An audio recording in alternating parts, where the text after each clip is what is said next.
Oh, this is the one I have done. Ha ha ha ha.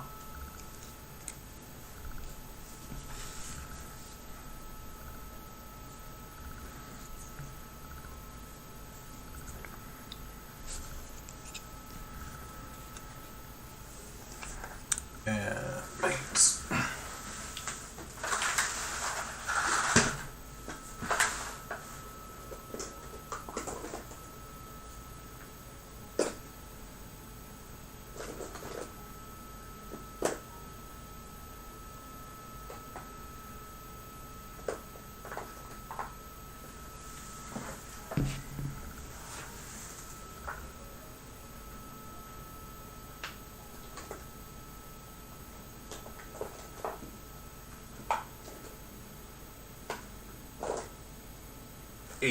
Right outside. I will also need the Bailey Blady Brownie. No.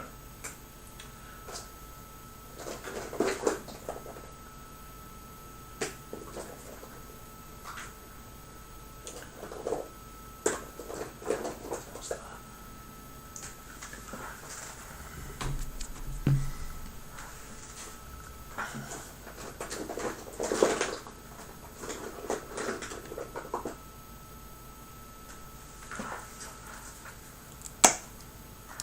There's plenty in there.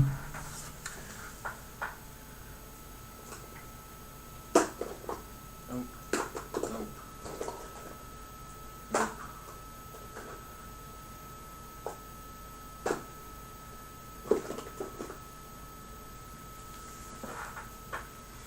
Wait, which of these is the new pop? That's the new pop with Bad and Black. Hey, Kenneth. Hey, Crafters Forge. How long's the stream again? I've literally just started. Like, right now. I'm still getting my paints out.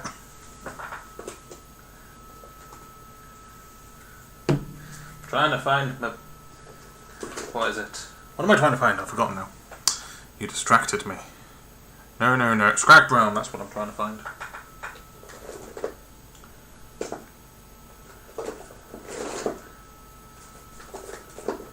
That looks promising. It's not.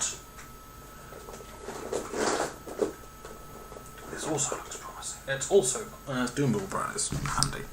Handy to have. We're doing lots of leather and lots of colours tonight.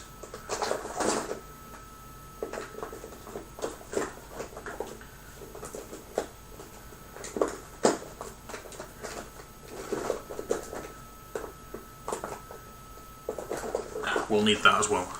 Agrax Earthshade. Of course we'll need that. Truly bought a pot of Scrag Brown the other day.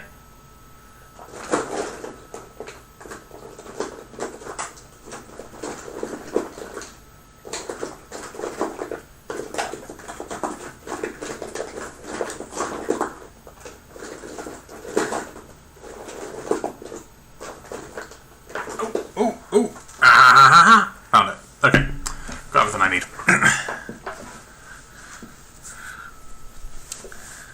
Okay. Set my brush. Where's my brush? There's my brush. Yep. I wonder if I can put up on screen what brush I'm using, because everyone always asks.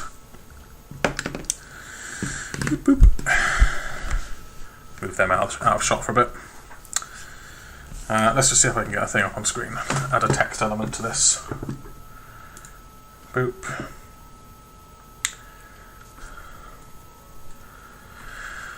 Text.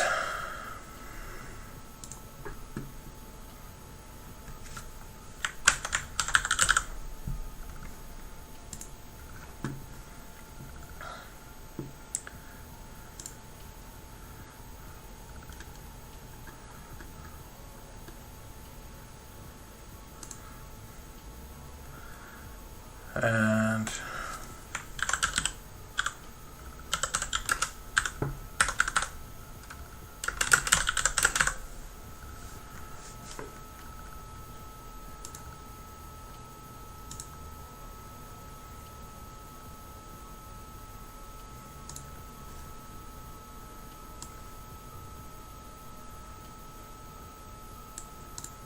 Good enough. Is that showing up? For anyone asking what brush I'm using, there it is. I'm so pro.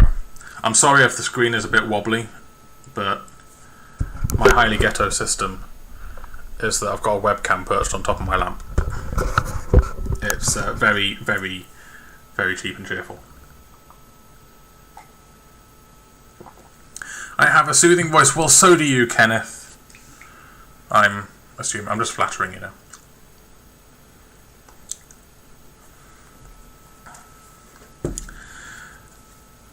So, where's the guy that's done... This is my test guy, camera focus. This is where I'm trying to get everyone in the squad. I haven't done the metallics on this guy yet, but tonight I'm going to be doing the brown leather, dead quick, and getting as much done on the Aquillas as I can on the remaining 4 in this squad. And when we hit some more viewers, probably in about 20 minutes, I will introduce you to a new set of decals that arrived today. I talked about them in my last stream. They have arrived and I want to show them off. Let's get some paint on the palette and get going. Start off with some Rhinox hide. I've been finding doing these painting streams have been very, very relaxing. A lot more relaxing than making videos. So I'm not putting the palette on camera because the camera likes to focus on it too much. And there's nothing particularly interesting going on over here. It's just bog standard Redgrass Games wet palette. I can take these arms off. And I might as well take the backpacks off as well, because they're just not needed for this bit of the model.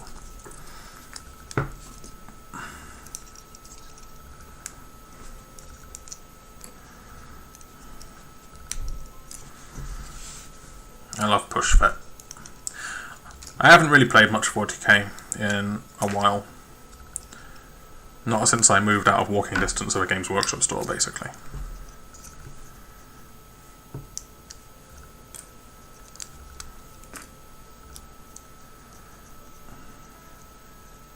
Up you come. There we go. None of those need any on them, and neither... Oh, does this? This has got a thing on it. I'll take it off for now, though. I want to play 40k. It's hard during COVID, and because I don't really want to do it on Tabletop Simulator. Because the point of playing 40k is the models for me. So...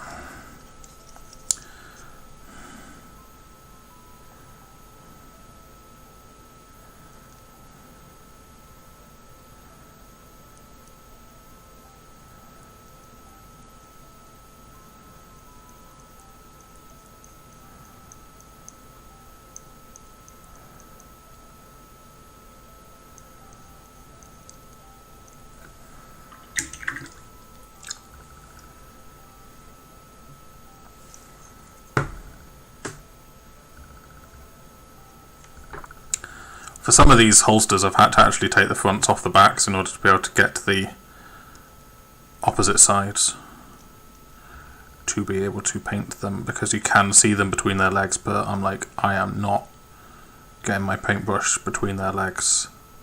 That just seems like a recipe for disaster. So at some point I'll probably have to take these fully apart. If I take these out of shot, will it actually focus on my hands? Ah, it does! Sort of.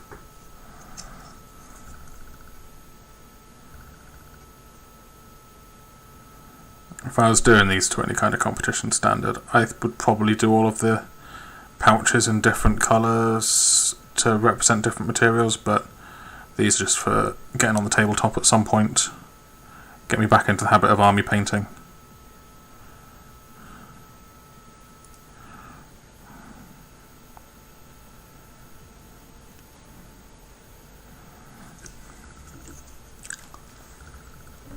Don't even need that great coverage.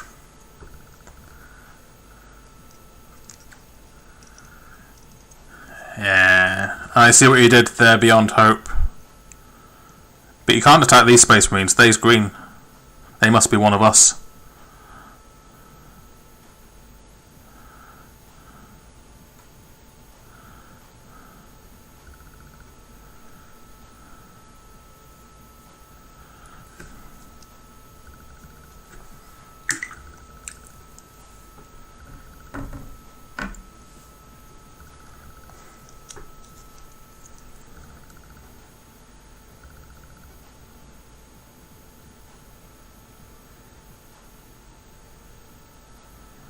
I know it's not particularly realistic to give them leather belts, but I like how it looks, so that's what I do.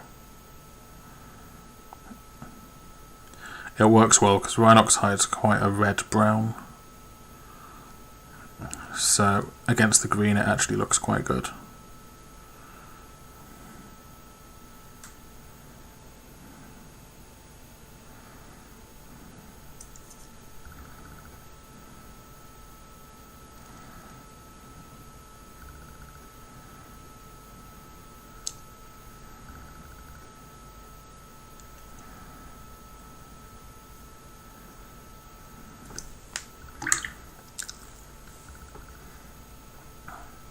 Oh, I forgot to paste the link to the stream in the Discord. There's a Discord, don't you know? Where we hang out and talk models and stuff. Where do I get the link from?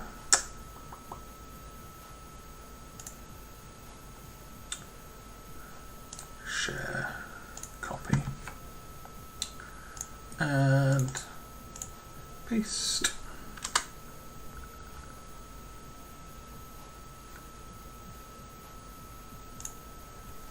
There you go.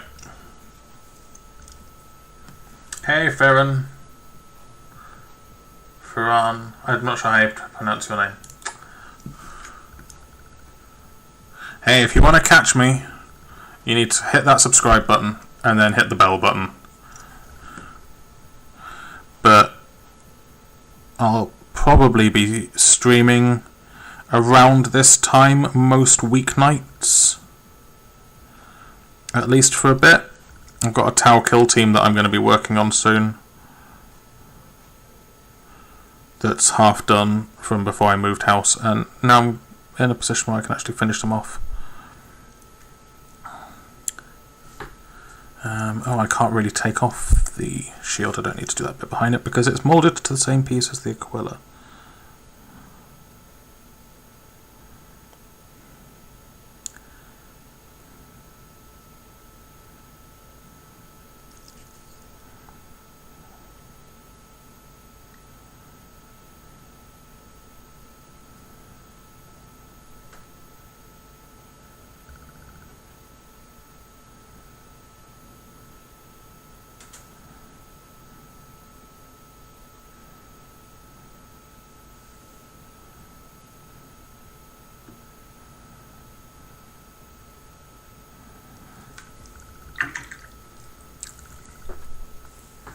Something just fell on me. Ow. It was a bit of this guy's belt. Yes, pinch no. I keep doing it. I have bad posture when I sit down, and I sit down for a living, so that's, that's a lot.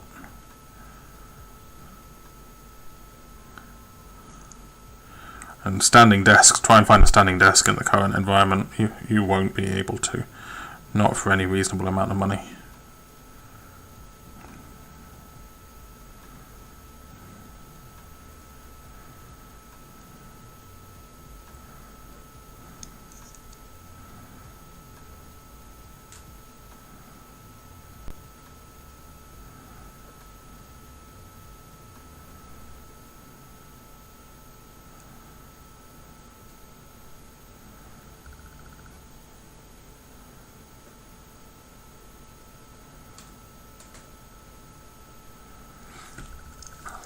Okay, that's that one base coated. We'll do the little whatever it is. I don't know what these round pouches are actually supposed to contain. Does anyone know? Like these little tiny round pouches. Do they contain grenades? I assume so. They've got little pouches for their grenades. But then you get them on the guys in Phobos armor and they've also got grenades on their chest. So I just have to assume they just have loads of grenades. All the grenades.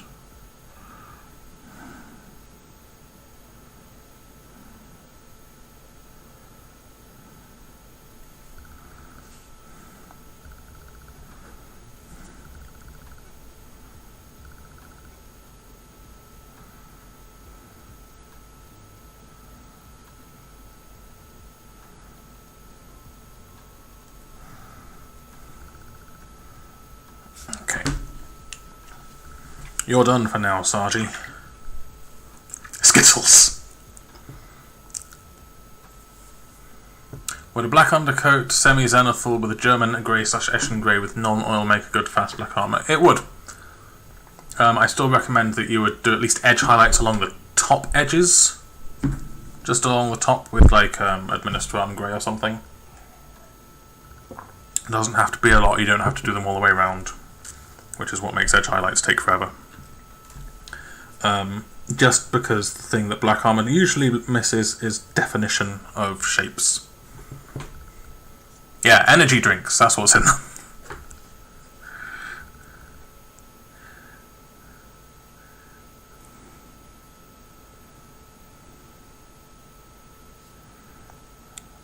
Marines, I need more Marines doing extreme sports. We need Marines on skateboards. Do you think that's coming?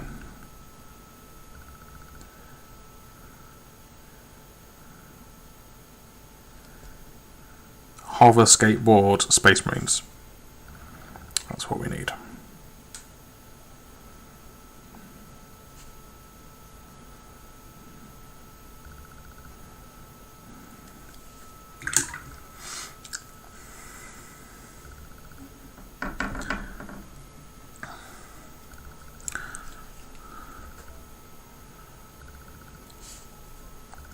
Just a can of beans. That's what's in the pouch.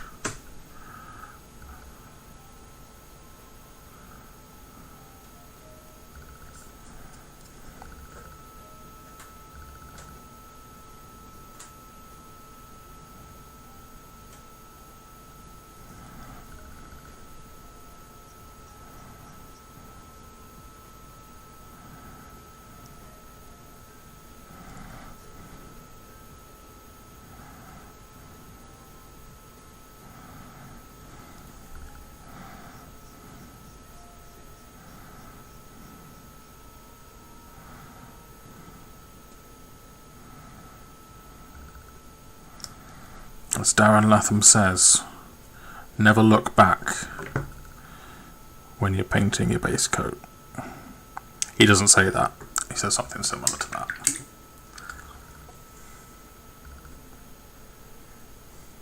Ah, wait, no, I figured it out. It's a pot of Null oil, isn't it? That's what they've got in those little pouches.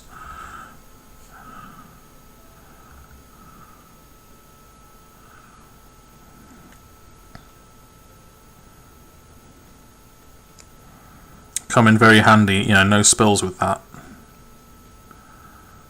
Never know when you need a pot of Null oil.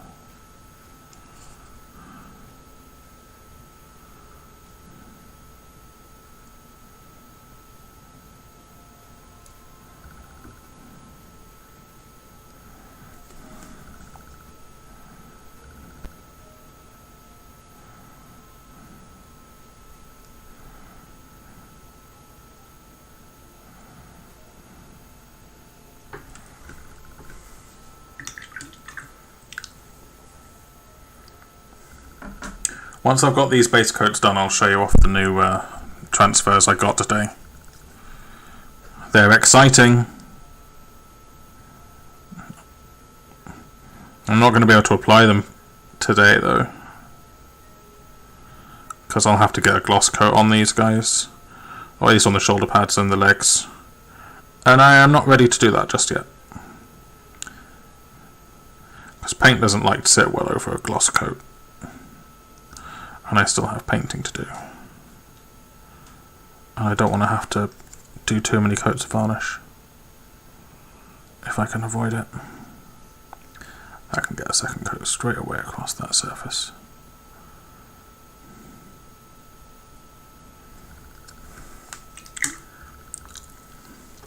Oh, this guy's got... That's going to be tricky to get in there.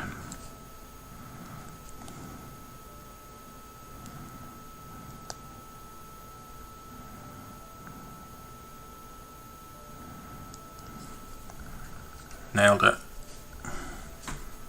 Hey, King Apex.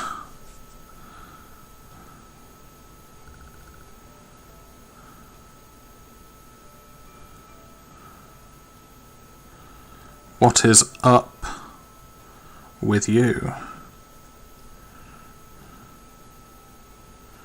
Are you a legend yet?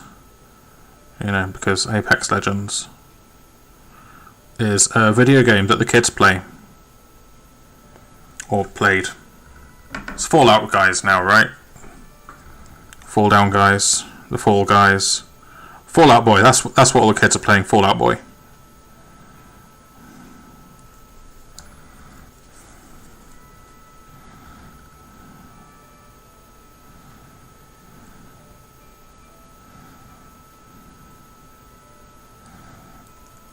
I am hip and young and with it, for definites.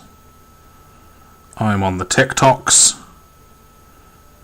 I'm not on the TikToks. I can't believe they killed Vine. But I'm not on the TikToks.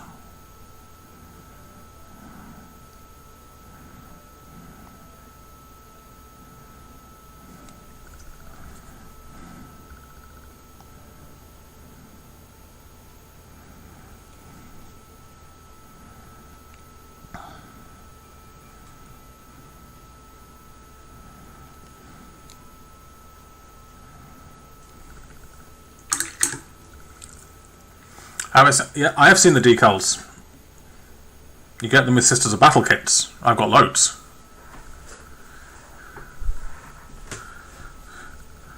Because I have a Sisters of Battle army, I have absolutely loads of them spare.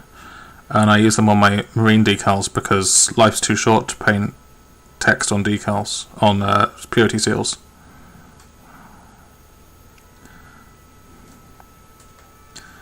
I think it's kind of amusing because the number one sellout decal sheet that Luther at the Mighty Brush sells was one I suggested and requested from him, and then I never managed to get my hands on any because they sold out. It was his Gothic Details. Because I was like, Luther, you need to make decals with the displays for Auspexes and all the computer displays on armrests and stuff that are on Primaris Marines. And I was like, yes, I will do this. And then a few months later he had them, and then they just sold out.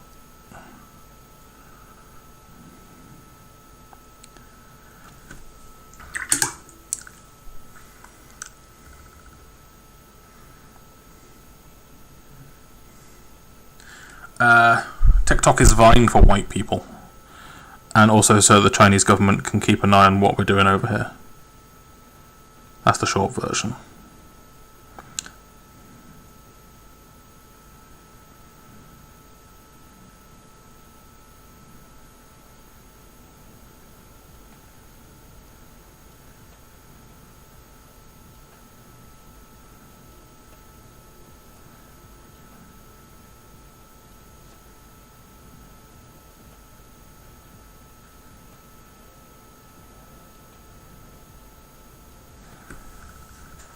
I mean, it's branched out a lot since then, but that was how it was originally described to me. Because I knew what Vine was, and Vine was amazing, and they killed it.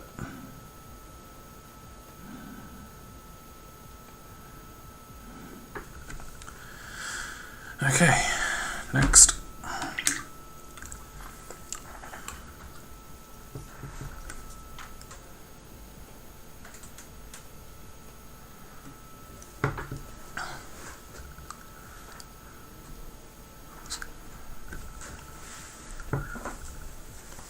Well, you know, why is the website that commits treason and tells you what your parents are doing a thing?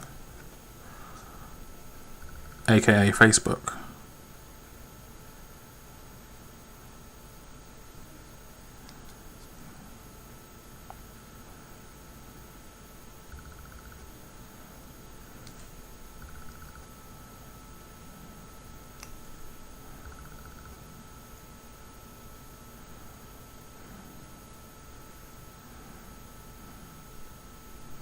Right, we all know Facebook is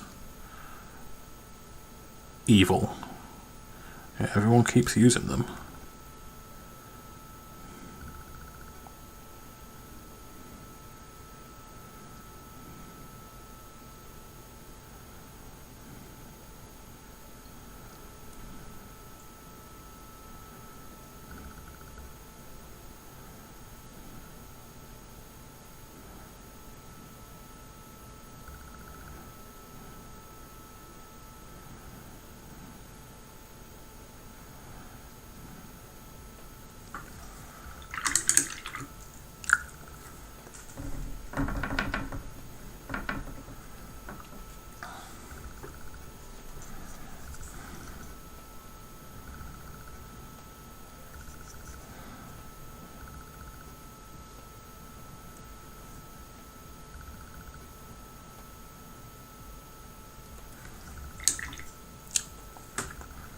I absolutely wouldn't say that I am anti-corporation. I'm just anti-corporations that don't pay their taxes.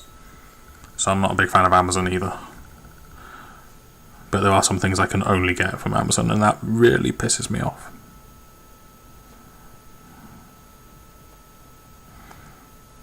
But I'm taking them down because I have an affiliate link. Which means every time someone buys something there, I get some of the money, not them. So clearly that's going to destroy Amazon from within. It's not. It's a lie. I'm a hypocrite.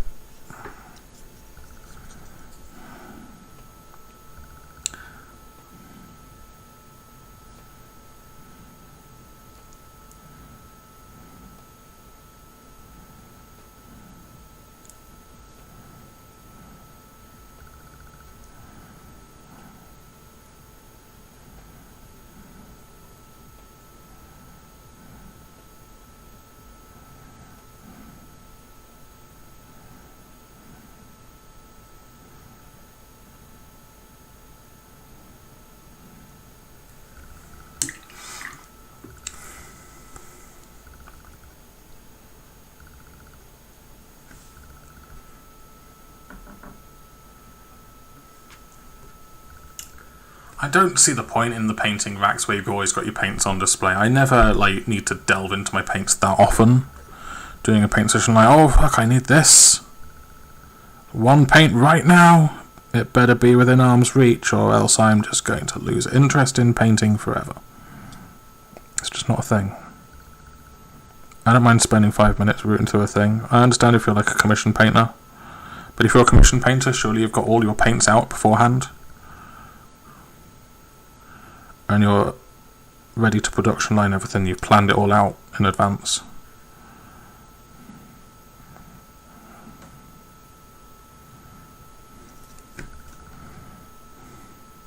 I found the racks just took up desk space and gathered dust. Didn't really add anything.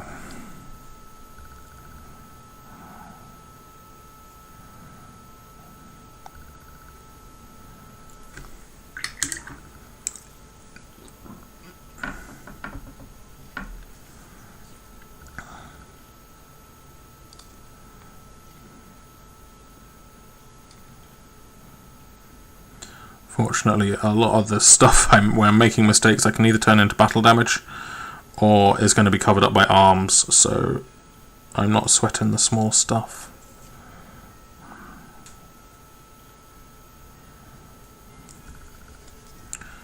Just got a little bit of this belt to paint here.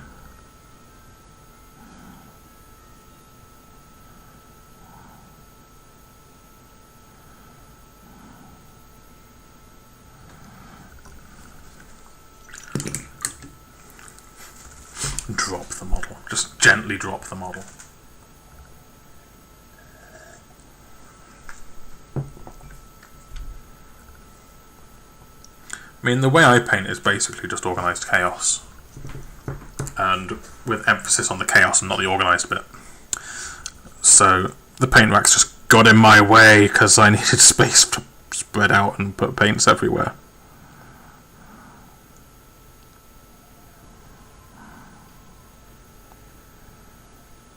Like, usually by the end of a monster painting session that lasts all day, I'll have like 60 paints out on my desk. And wouldn't be able to tell you exactly which one I used where anymore. Doing the videos kind of helped a little bit with that, because I had to keep track of that stuff. But I don't think I can tell you how many times I've gone back and rewatched my own videos to figure out how I did something.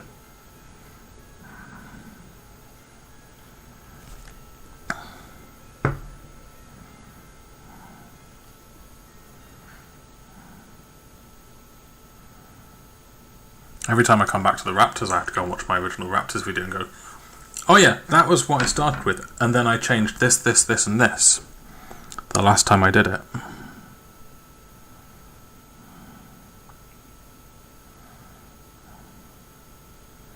There's a hair on my brush. Well, there's loads of hairs on my brush. It's a brush, it's made of hair. But there's one that's pointing the wrong direction. That's fine.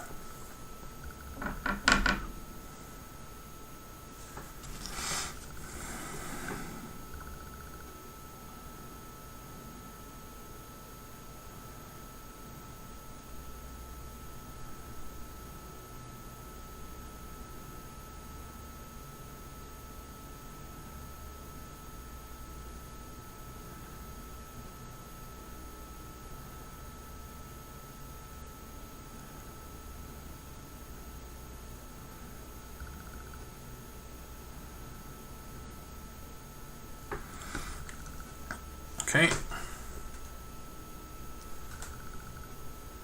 Another base coat bites the dust. One left, and then we'll talk about decals. My leg keeps digging into my chair.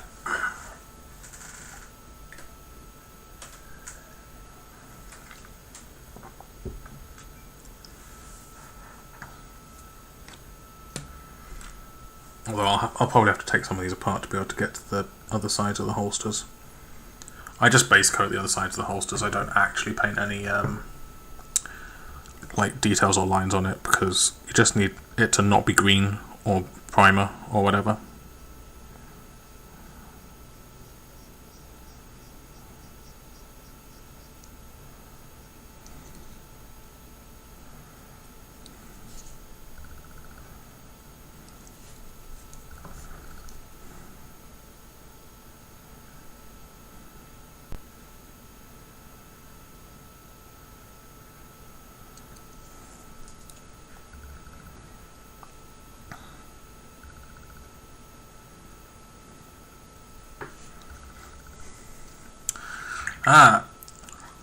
Jim, question for you specifically, because I know you will have looked on my Instagram.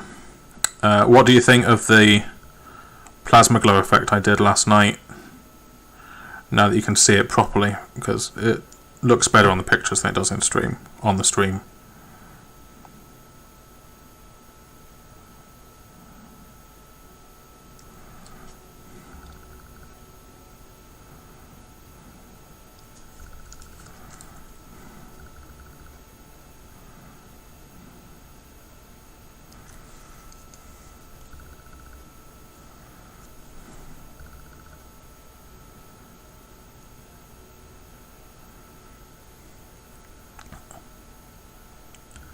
Thank you. And you watched me do it, so you know how easy it was. It was super, super easy. It only took me, what, half an hour on a plasma pistol?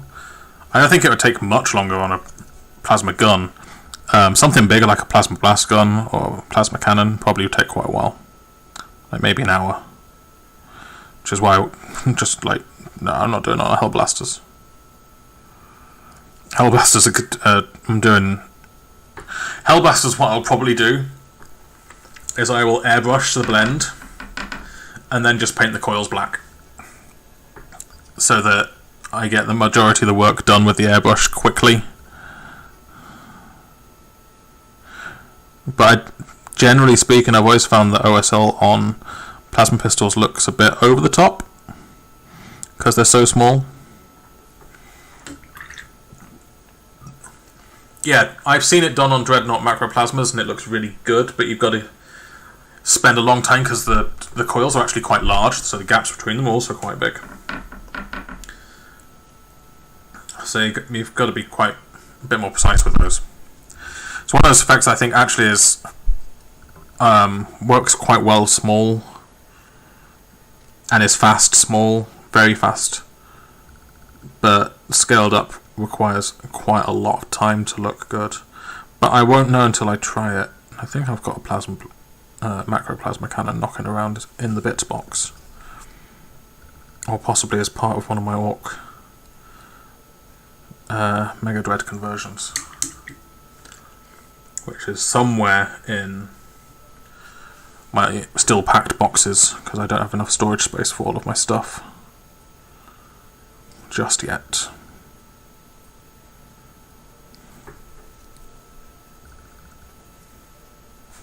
Yeah, very easy to get at the coils.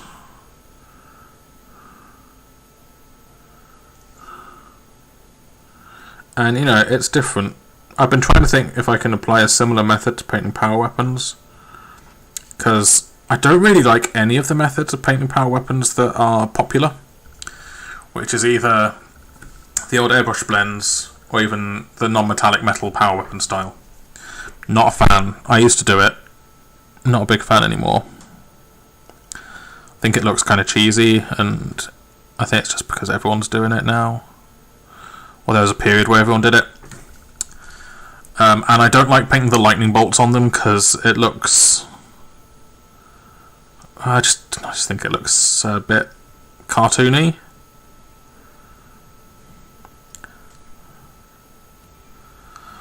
So I've been thinking about what if you just did the cutting edges as really bright neon colour of the weapon.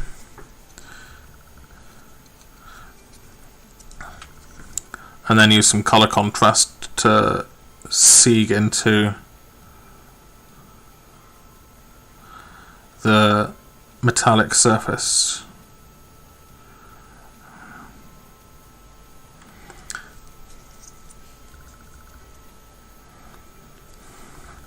Yeah, the bolts on power weapons kind of remind me of 1990s paint jobs of Space Marines. Like, that's how long it's been around. I remember seeing that when I was a kid, and it was cool then, but I feel like we can do better now.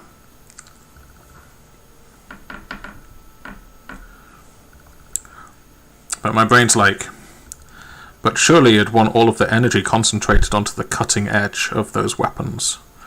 So I wonder if I can make that into a thing.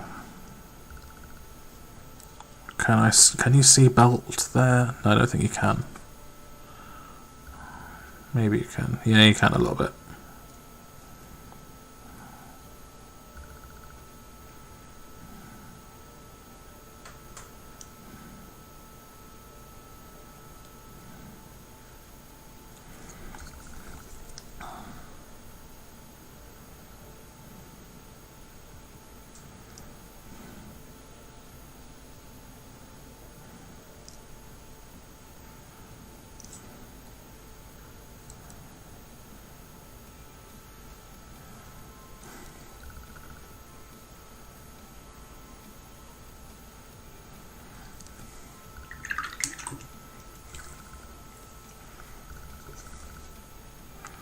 Yeah, I usually just make my power sword silver and like maybe do a little bit of a coloured glaze.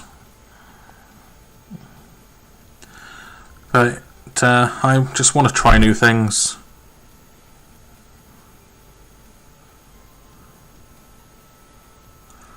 That's why I tried out that different plasma glow. Just wanted to try something new. Different way of doing something that I'd fallen into a rut of doing the same way for years. Literally different for different sake. What is my favourite Space Marine model and why? Ooh. Out of the entire range that's ever existed? Are we including vehicles or just actual Space Marines? I need clarification on this question.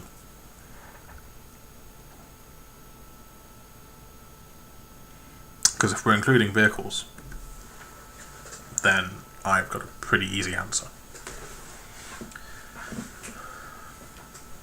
Midlife power weapon crisis. Not midlife yet. Nearly. Nearly midlife.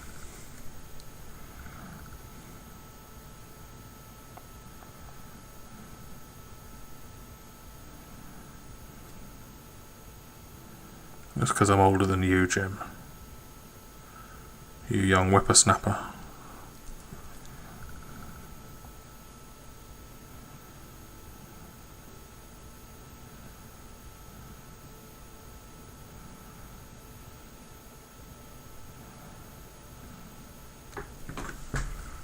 All is fine. Okay.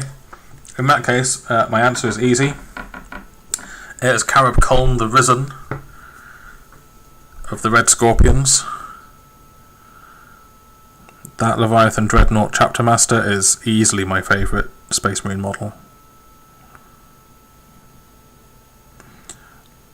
I've got him sitting around. He was going to be my Golden Demon entry for 2020.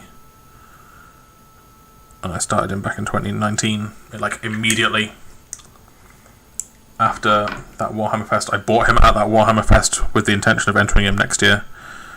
But then I just I got distracted making videos for YouTube. Plus, comboing various bouts of depression and getting distracted. And I think I did like a leg and his base. And no further. But it's easily my favourite Space Marine figure. He's got so much character to it. And also just a dreadnought with twin assault cannons and a big lightning claw with a heavy bolter in the hand.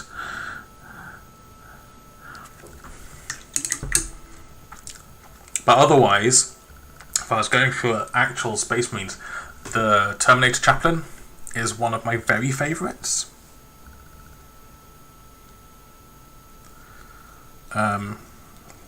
You can still get him, the Terminator Chaplain. I think he's gorgeous. I think he's fine cast. But he is a very gorgeous Terminator. I think one of the nicest they ever made.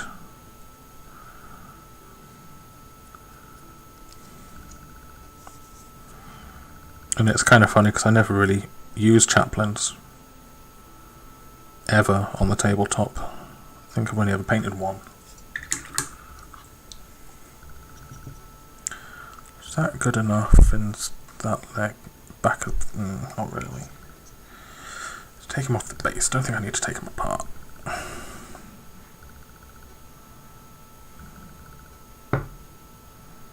Yeah, that'd be fine.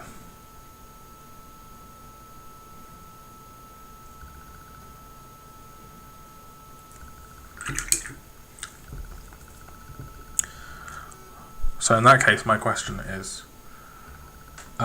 what's your favourite Space Marine figure? We'll flip this back round now.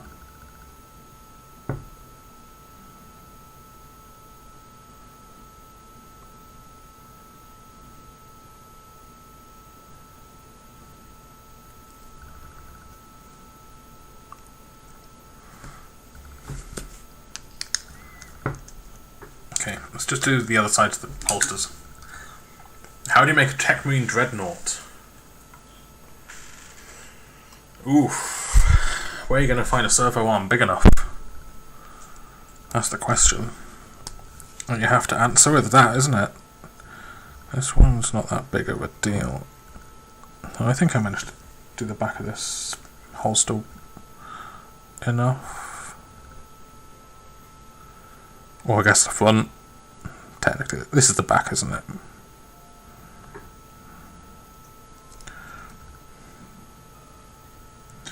I don't care if I get on that. That's fine. Stay in the right way around you. Wait, there's a bit of terrain. Yeah, the Invicta, I didn't like it at release, but I've seen it in different poses now, and I think it looks really good. Sometimes the just default pose is bad, or the color scheme is just bad and doesn't really complement the model.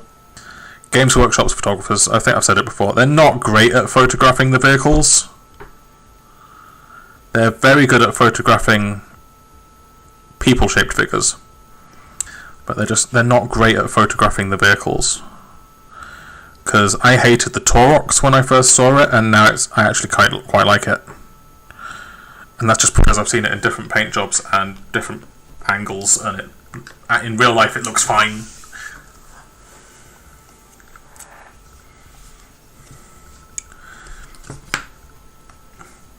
Especially since the Taurox is a great kit because you can leave the top off and have it open topped and do it all Catachan style. And very few people ever do that, and I think that people should experiment more with that.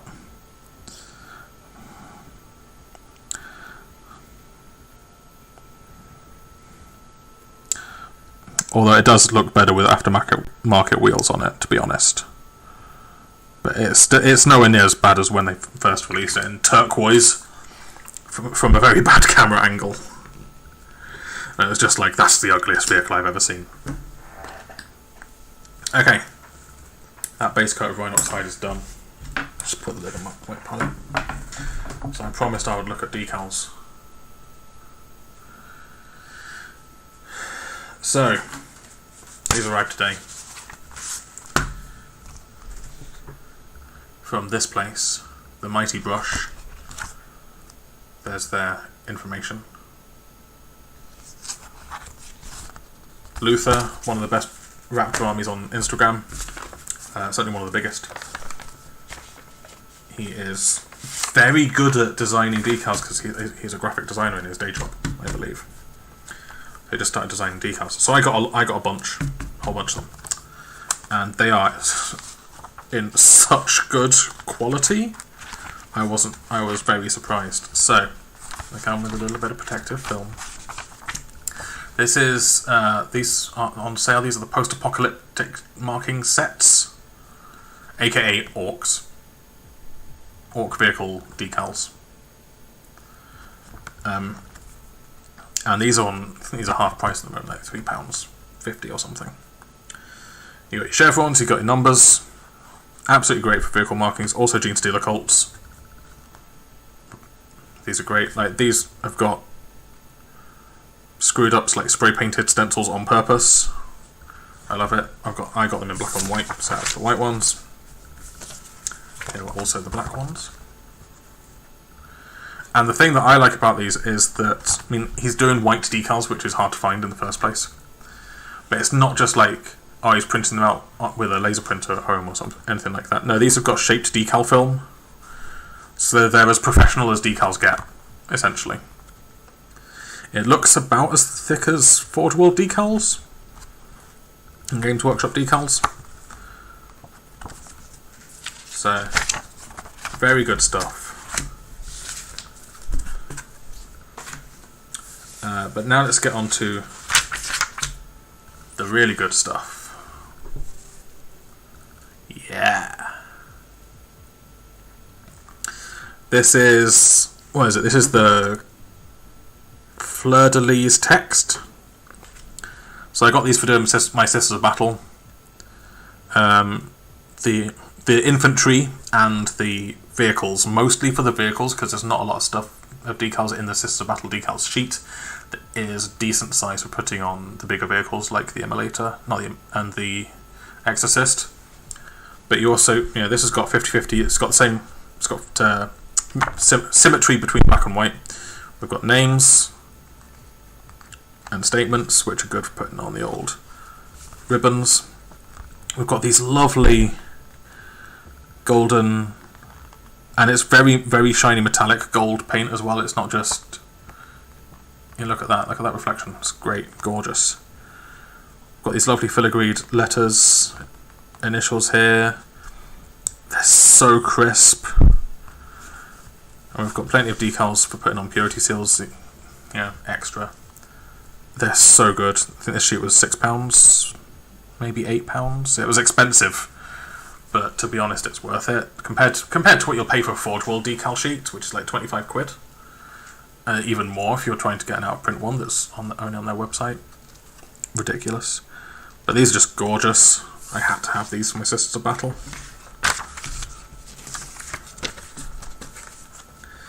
And we have here the Gothic equivalent in black. This is only available in black at the moment. It's sold out of this in the white. Because this is the one that's got the Auspex scanners on. Now I'm not going to have much use for these ones in black. But the rest of them, all of these symbols here in black, all of this text in black. Purity seal markings again. Names, kill markings, kill counts. Just simple little things like hazard striped box. Purposefully badly painted set of numbers, then a neat set of numbers, then a Gothic set of numbers. Just perfect for tarting up your Land Raider, your Repulsor, side of a Rhino, just in books. Like, these are probably the perfect size to go inside the pages of books if you've got someone that's looking in them. Because I know what Luther will have done is that he will have looked at the size of everything. So I know that these decals for the Auspexes and these for the little sheet things, these will fit. These will fit straight on there. So as soon as this comes back in white, I am getting at least one sheet, probably two of these, to be honest. Because it will save me so much time and make all my Auspexes look right nice. And probably the final most important one for anyone watching this stream, Raptor head decals in black and white. Black is a novelty, very much so. Mostly just for characters. Paint the shoulder pad ivory or something, and then put a black head on it. But we've got here, what is it? 1, 2, 3, 4, 5, 6, 7, 8, 9, 10 by 1, 2, 3, 4, 5. We've got 50. These will be appropriate for the regular shoulder pads. Boop, on there. And I can compare them to the Forge World ones. So you can see they're slightly smaller than the Forge World ones. Right here. They are slightly smaller than the Forge World ones, but not so much smaller that it will be noticeable in an army, and especially if you divvy them up via squads if you've got some of the Forge World ones. But this is enough for me to do the rest of my Primaris Raptors force, however it may pan out. I don't need these big ones because I've got lots of Forge World big ones that I think even go bigger than that. Where's my sheet of those? Is it in the bottom of my decals drawer? Is my decals drawer stuck because it's also full of faces? The answer is yes. Out come.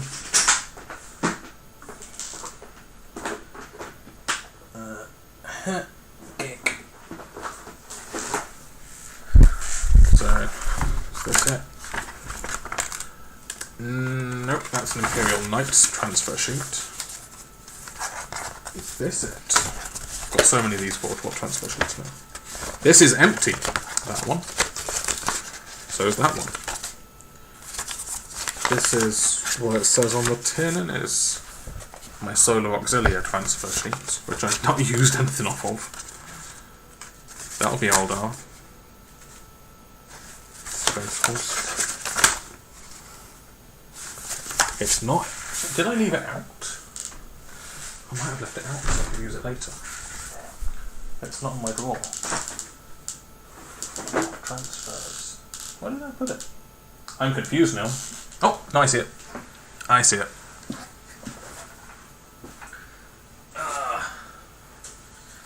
yes, the remnants of a Forge World Raptors transfer sheet.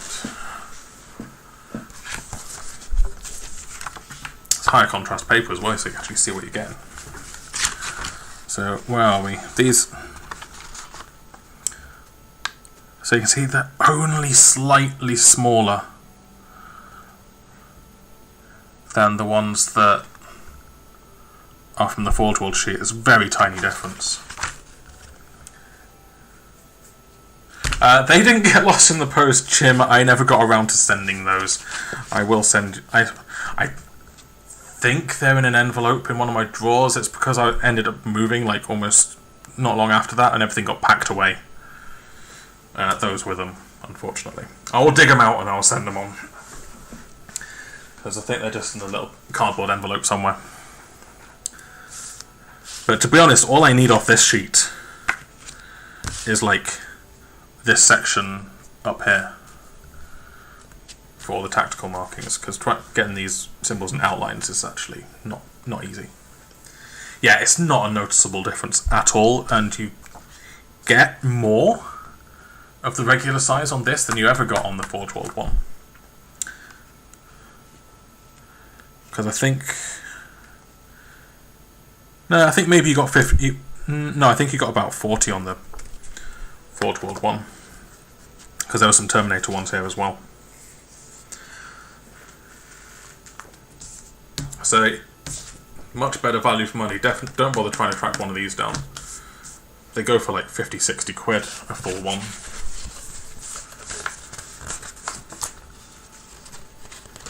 But yeah, there is like no real noticeable difference in size, and they'll look a bit bigger as well once they're on the figure, because the curve will make them look bigger. It'll kind of stretch them out a little bit. So that's it. The Mighty Brush, excellent decals. Go and get them. Give Luther some money so he can quit his day job and make decals full time. Because we need more decal. We need more good third-party decal manufacturers that do things people actually want. Like, yes, everybody wants chapter symbols, but they always want their own ones. But things like this sheet, this is gold. Need more of that stuff.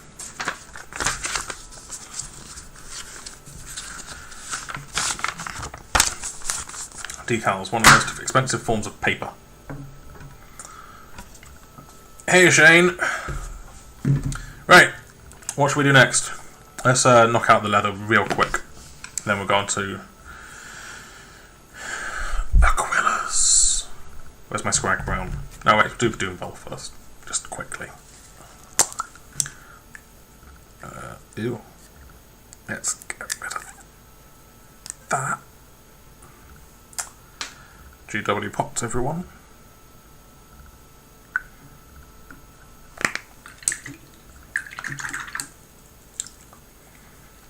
Alrighty woo. Great thing about leather is you can do it quick, the way I do it.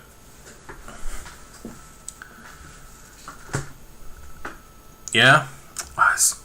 See, I looked and I was like, the only real difference between the Cult of Paint Evolution and mine is the trigger.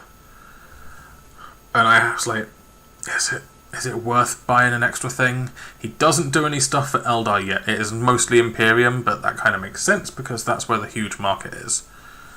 I think I have like a Forge World sheet of Eldar transfers I have never used anything off. Just knocking about. It wasn't that good, to be honest. You didn't miss out on much. I only had enough Craft World decals to do like 20 from each Craft World, which frankly was not enough. Like if you wanted to do a lot of Guardians.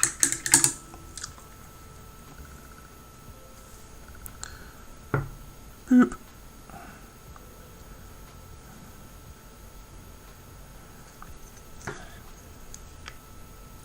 This probably looks quite rough right now, but that's just because this is the basis for everything else that follows.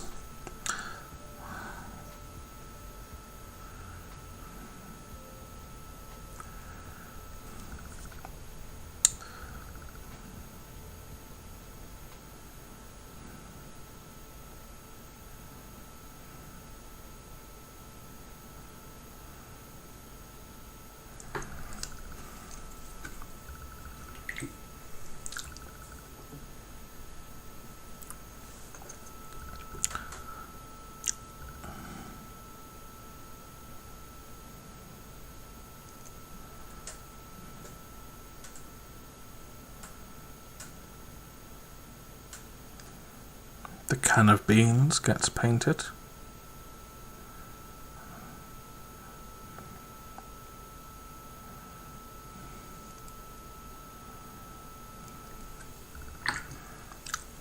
And then around the front.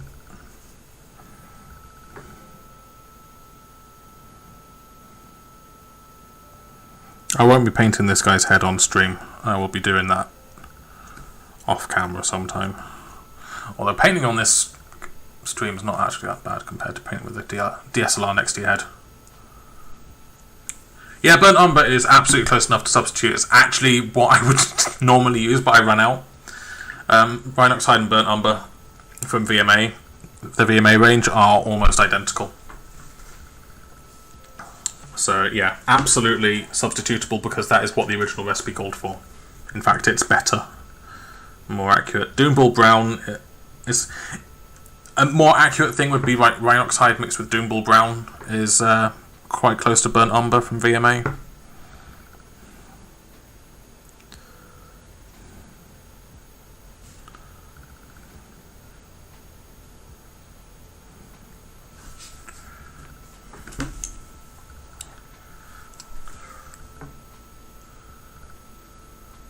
But yeah, I dug out my burnt umber when I started doing these, and I was just like, oh, this has formed into a big lump at the bottom of the pot. I can't use this.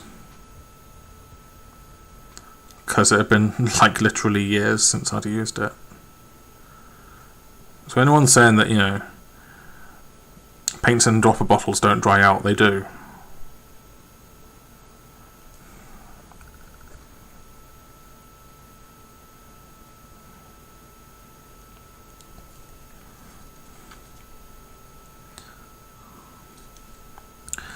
And you've got nozzle cleaning to contend with as well.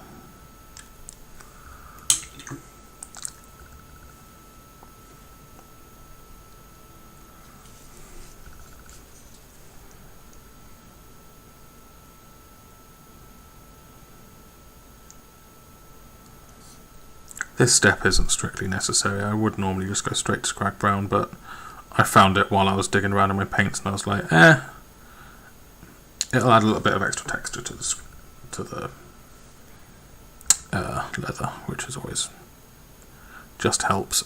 And like I said, I'm just being real rough with it.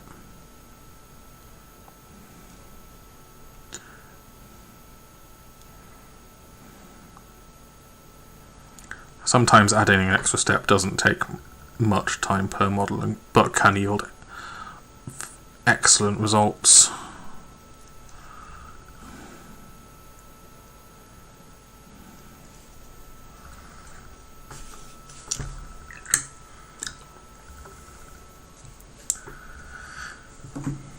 Yeah, I don't have any of those baby wipes anymore. We actually lost them during the move, so if I want to do any more of those bases, I have to dig out some. I have to try and go to a Tesco, which isn't anywhere near me. I used to live literally 5 minutes walk from a Tesco, but now the nearest Tesco is like 20 minutes away. To try and find the right brand of baby wipes and hope that they haven't changed them, because those ones were just so good. It was such a happy accident.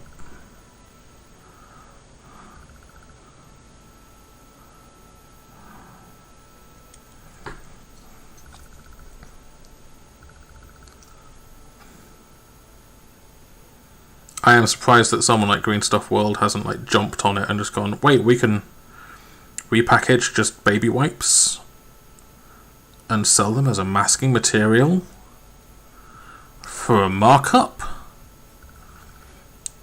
which is what 90% of the hobby industry is about. That's what 90% of most industries are about.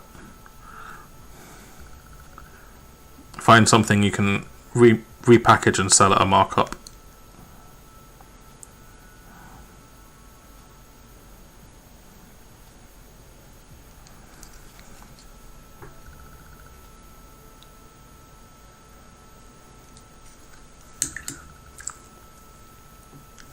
Yeah, a lot of my stuff that I sell on eBay ends up going to Australia because it's sometimes cheaper for them to buy it fully painted from me in the UK and ship it over than it is to buy it new unpainted in Australia.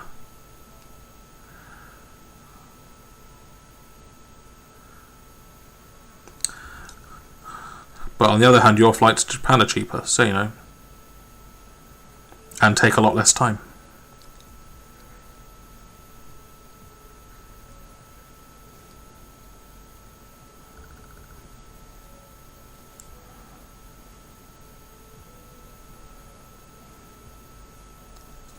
Swings and roundabouts, my friend. Swings and roundabouts.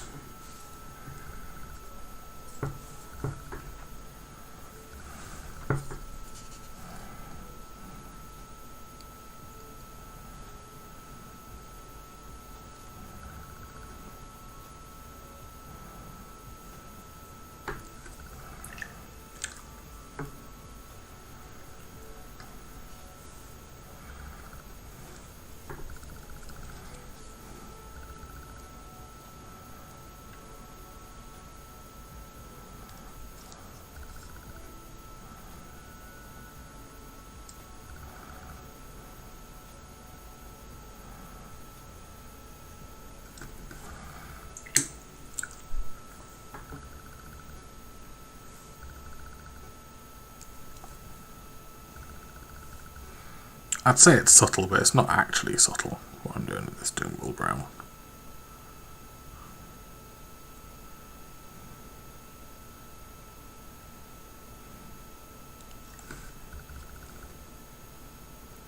It's just compared to what's going to come next, it's subtle.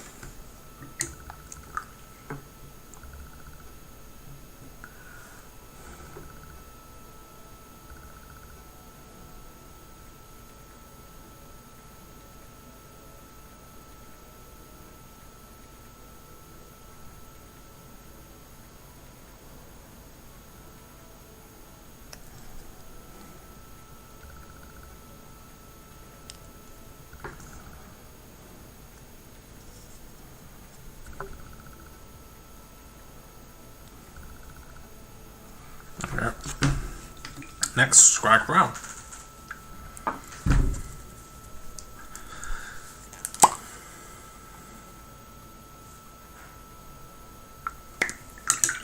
Need to be a bit more careful with this one.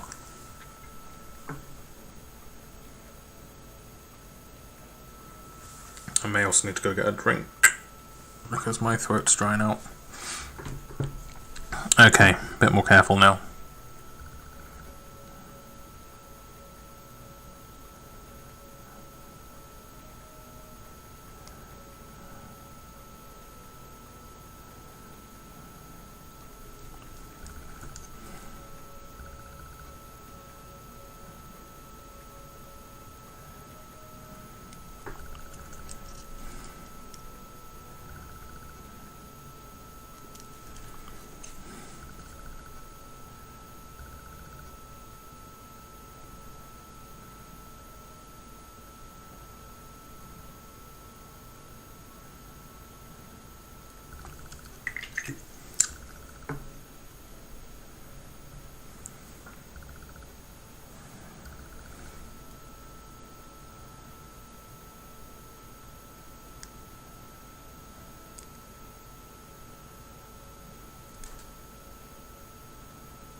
Jim will be happy. I'm building up a new bird on my hand there.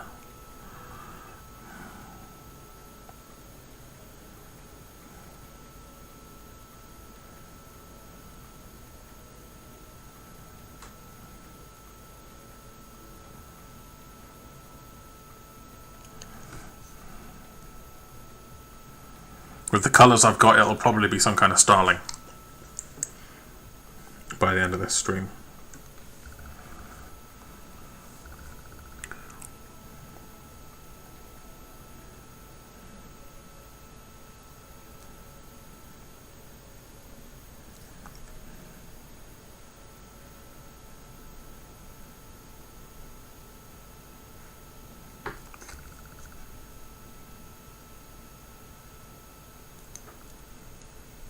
I don't think you won't get much red, I don't think.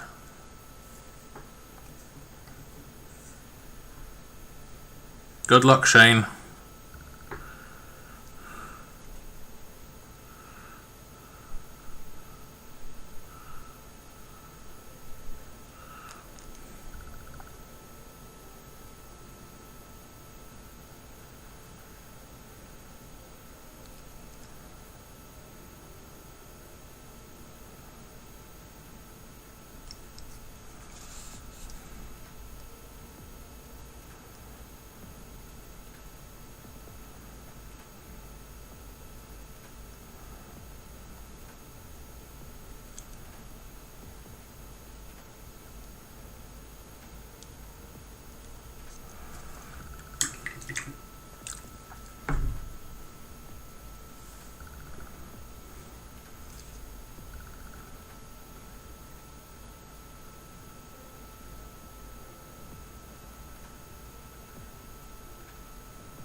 There we go.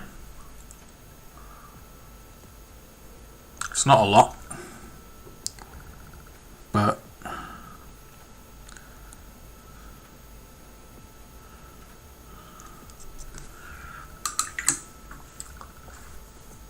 once I've got another highlight on that, it'll start to look nice, like nice old cracked leather that's been through the wars a bit. I'm just gonna go get a drink because my throat's killing me. So just enjoy the music. It's from somewhere on YouTube. I don't know where.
Okay, and I'm back. I have a glass of water, which I will try not to wash my brush in.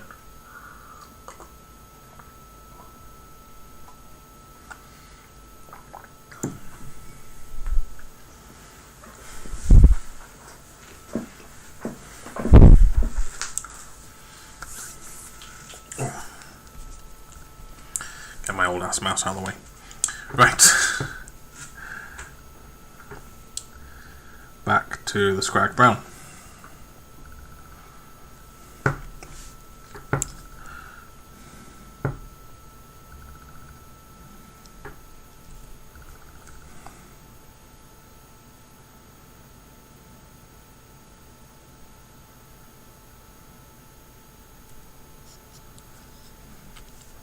See, there is a subtle line in that sculpt.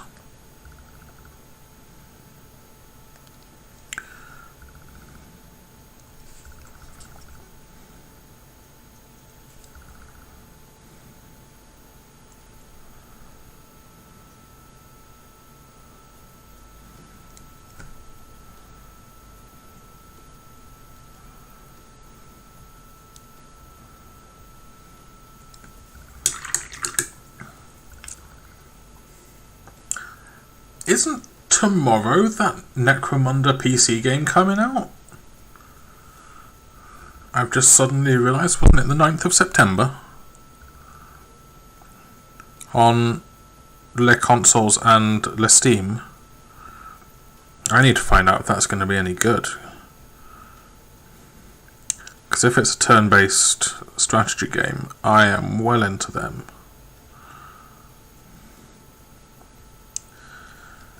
And if people are interested in watching me play it, I'll stream it. But first I need to find out if it's good and if it's actually coming out tomorrow. Yeah, I'm pretty sure it's the 9th of September. Or was it something of the 9th of September?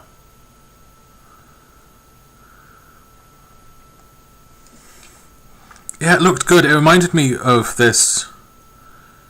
I don't know if it was supposed to be a trailer for a video game, but they rolled it back at like Games Day 1998. There was this CG Necromunda video, which at the time looked amazing. And for my whole life ever since then, I've always wondered, when are we going to get a Necromunda video game? Because it just seems perfect for it. And now we're getting one.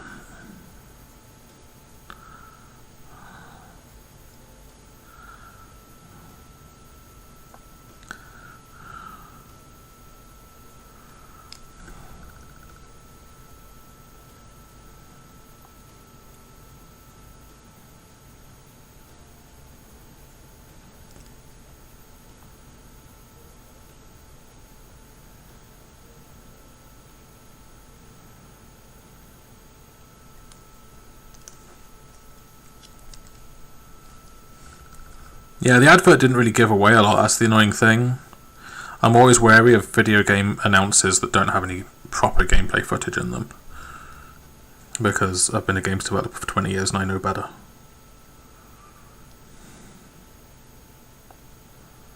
I've worked on so many trailers that are all smoke and mirrors.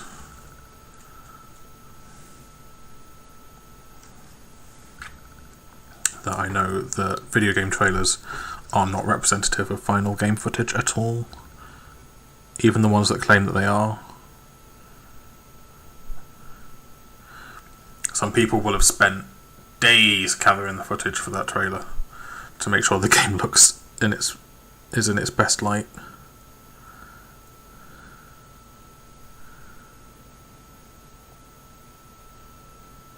And every shot will have been pored over by a committee to make sure that it's showing off the narrative they want to display in the trailer and all the key USPs and shit.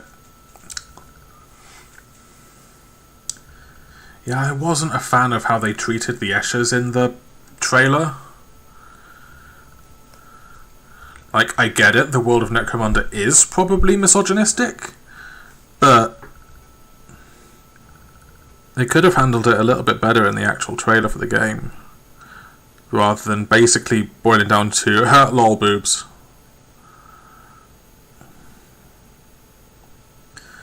Which was the impression I got off it.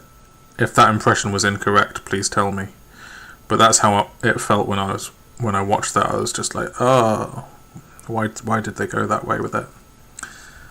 Like, contrary to popular belief, this hobby is not populated entirely by 13-year-old boys. By 13-year-old boys from the 90s. Because actually most 13-year-old boys are a little bit politer than I was in the 90s. When I was 13. Like, my nephew's nearly 13. And you wouldn't think... He's like politer than I am.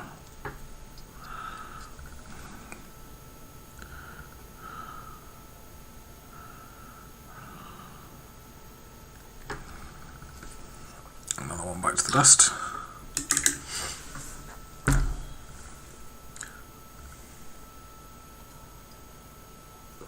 I mean, honestly, I'll probably play as the Orlocks. I like that the new Orlock models that they teased actually had female Orlocks in. I was like, yeah, but I want to see female Goliaths. I bet they make the Eschers just look like teeny tiny women. Like, I want female Goliaths, and they all need to look like Zarya. And they also need to have metal mohawks.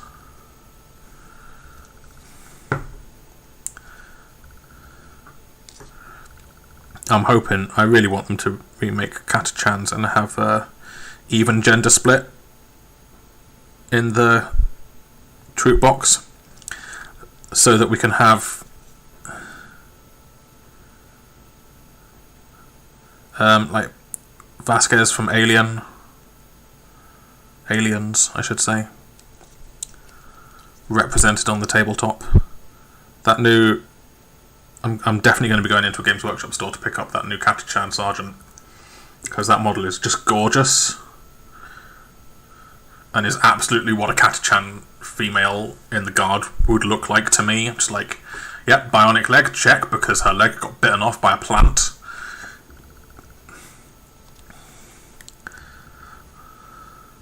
Looks like she could kill you with her thumbs, absolutely.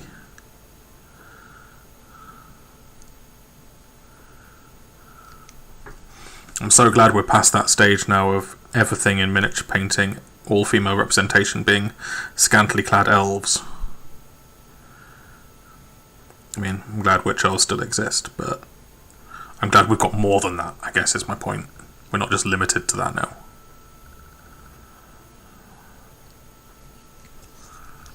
Want options.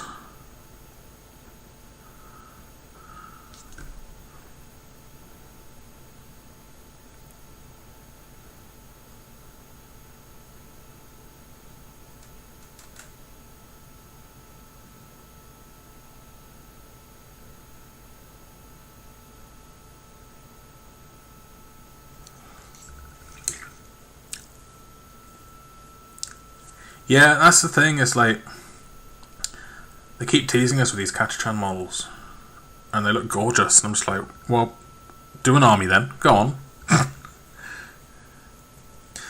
50-50 gender split. If you're living on Kata-chan, then you're just as tough as all the guys, because Kata-chan is a death world and does not care what gender you are. The shrubberies will eat you anyway.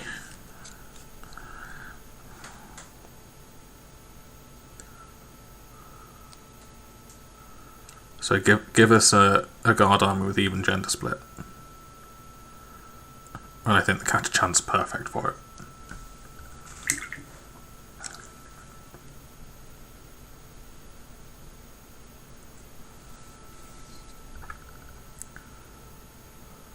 I was a little disappointed in Inquisitor Greyseer, not because of that hat. That hat cannot be forgiven. Not Inquisitor Greyseer, Inquisitor Greyfax. I know who I mean. She has a very bad hat. But the fact that they decided to give her high heels on her armour just looked so out of character. That was also one of the things that like put me off on the Eschers, was like the ridiculous high heels on some of them in the plastic Eschers kit. I was just like, no, I've lost it. If they're going to wear heels, they'd wear wedges. And even then, I don't really buy it that they'd wear heels at all. I just think they'd just wear big boots, big combat boots with spikes on. So it just kind of knocked them out of the immersion of the miniatures, I guess. But I think they've gotten better since they did those ranges. They've got a lot of female miniature designers at Games Workshop now, and it's starting to show. And a lot more female concept artists too. Compared to when I got in the hobby, when pretty much everybody that worked at Games Workshop was male.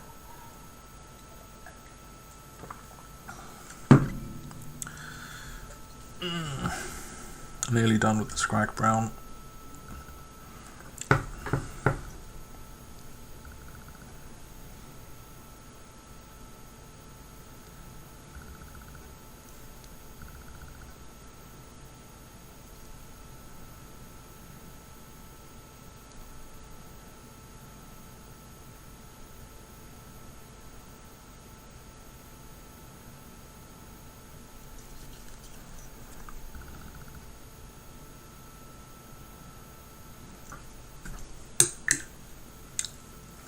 Yeah, the Repentia sisters are just amazing. They fit the lore, and they've not like overly sexualized them or anything. They've kept them appropriate. They don't have many clothes on, but they've made it clear that this is not something that they're happy with. It's like, yeah, they don't have many clothes on, and as such, they're covered in scars because you go into a battle wielding a giant chainsaw. You are going to take a few hits. Also, Repentia basically gets shot off the board every time you field him, so it kind of makes sense that they'd be so messed up.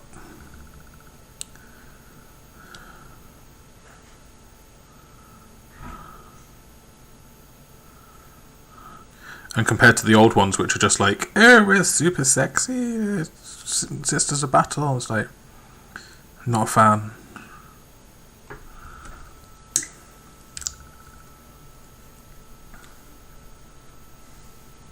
Also, they weren't even very good sculpts. I'm going to say it, I think the new Demonettes are better than the old Demonettes, for example. I know that those old metal Demonettes can fetch a lot of money on eBay because they're people who just want whole armies of them. And I have like 20 of them knocking about from the old days, but I'm just like, nah mate, they're just bad sculpts compared to modern Demonettes, and the modern Demonettes I think are more appropriate. They look more demonic.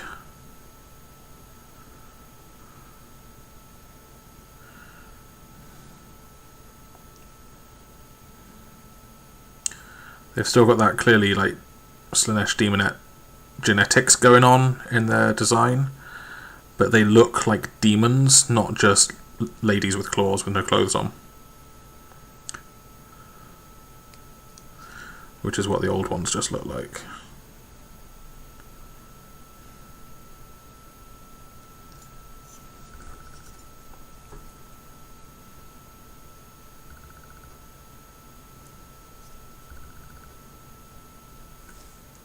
And fortunately, since the introduction of the Hellstriders, we also know that they're keeping it consistent across the range. Like, everyone is scantily clad that's in the Slaanesh faction.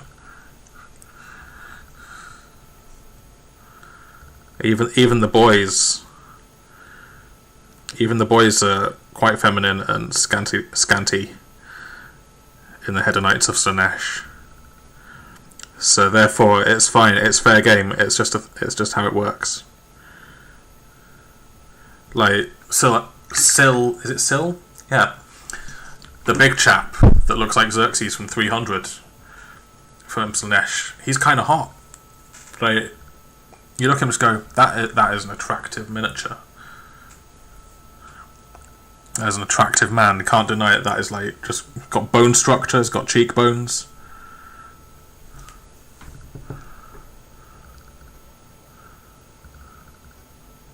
Just screams Slaanesh to you.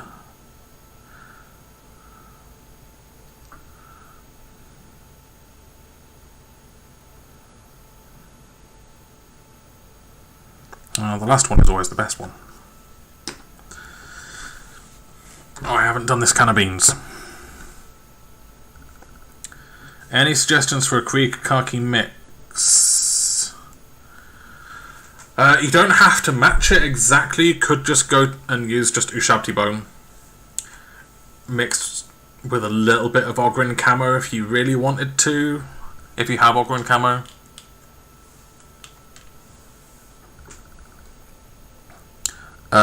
But you don't have to stick to it. It's such a small highlight, that last highlight.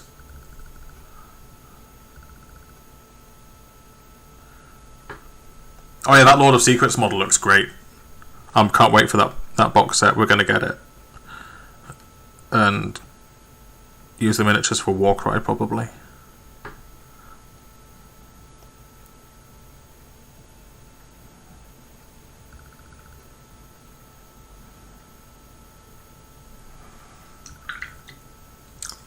Yeah, just mix a little bit of Ogryn in with your Ushabti bone. it's like literally the only place I really use the Krieg khaki is like here on the top corners of the helmet, a little dot there, and then on the corners, and maybe a little bit across the tops of the knee pads, and that's pretty much it. So don't stress about the Krieg khaki, because it's like the Ogryn camo does the bulk of the work, to be honest. Like, you need the Strachan green to offset the red in the shadows, mostly. But because Strachan green is one of the main colours in the actual power armour mix, it mostly disappears on the upper surfaces, so that's when the Ogryn camo takes over. Next up, Ushabti bone, and we're nearly done with the leather. There's one step after the Ushabti bone, and that's just glazing them with a bit of Agrax Earthshade. Yeah, just the most acute reflections, corners, just to give them a little bit of emphasis. You can do more on the characters, like use it for the scratches as well, is usually pretty good. But that's why I do it on rank and file. Just gives them a little bit of extra shape. A little bit of water in this, because this has to be thin. And my Ushabti bone is quite thick.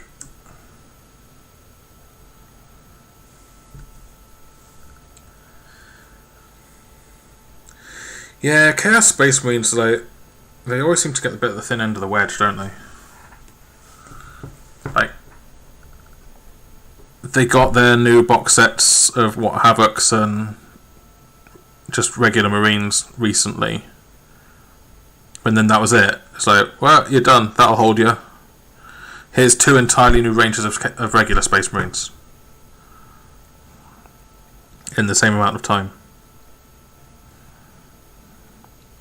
I'm holding out for Fulgrim and some decent Noise Marines.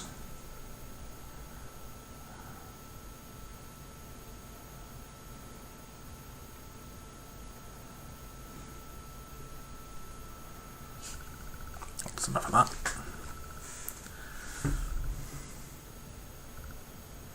I mean, they did Mortarion, they did Magnus. I'm like, Fulgrim's out there. Fulgrim is a currently active Chaos Demon Prince. Where's Fulgrim? Give us Fulgrim. Give us Noise Marines.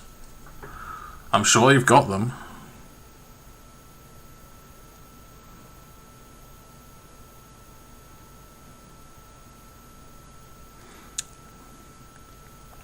It's like maybe they're not releasing Fulgrim because he's too sexy as a Demon Prince.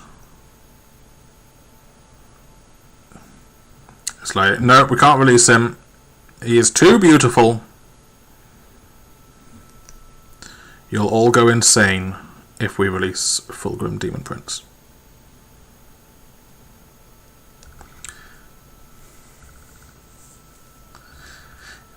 Oh yeah, Obliterators are still on those rubbish old models, aren't they? That have been around since the Dark Ages. I mean, it's not as bad as Eldar players waiting for Aspect Warriors that aren't fine cast. So, you know, some of those go all the way back to metals that I painted when I first got in the hobby in like the early 90s.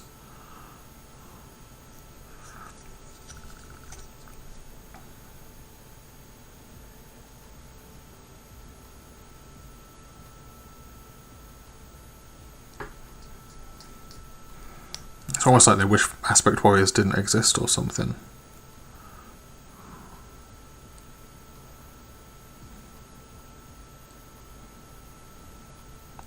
I'm like, thanks for giving us Harlequins, but, you know, plastic striking scorpions, perhaps?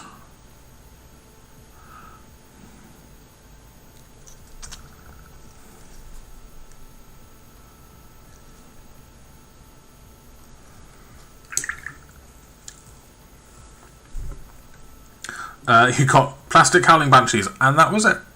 Then they just stopped. And I was like, surely the Howling Banshees are a Howling Banshees Swooping Hawks mix, because the main armour would be the same. The poses would be mostly the same. You just have the Swooping Hawks go up on flight stands. and then you just got to change the heads and the backs and the arms. But no, they didn't do that.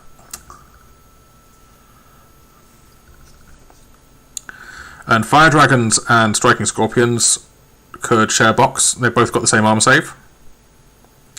And they have traditionally worn very similar styled aspect armor. Again, only the heads and the weapons would be different. I've always said this, they're missing out on doing multi-boxes of aspect warriors, but I have to assume it's on purpose, because they just don't think they'd sell that many. It's like they're gone, no, it's not worth the investment in a big die. Oh yeah, the Terminators are new as well, but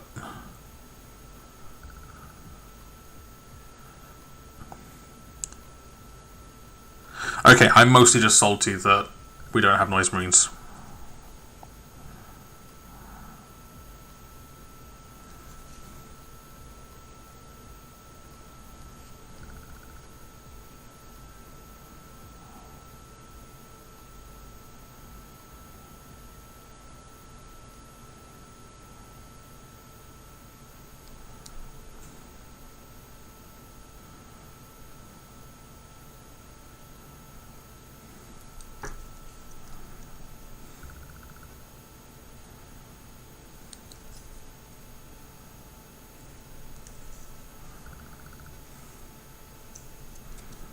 Get a few dots on here just to imply that there might be scratches and damage around the other side, but there isn't.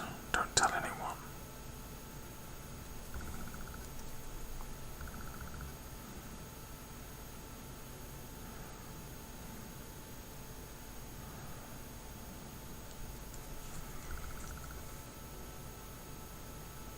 There we go, it's one down.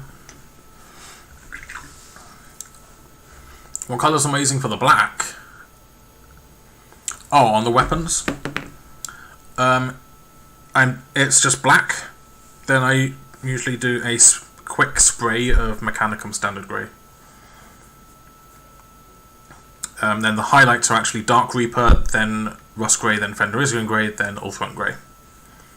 You can skip the Dark Reaper, and you could probably even skip the Rust Grey on troops, on rank and file. But that Fenrisian Grey and that Ulthuan Grey just as dots really help set everything apart. I usually go all the way just because I'm an idiot.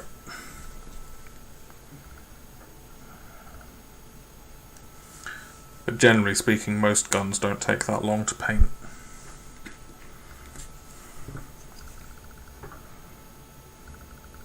Ha ha ha!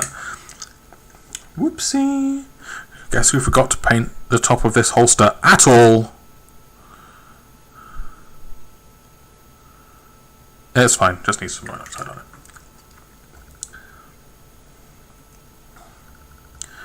No one noticed in the chat, so it's fine.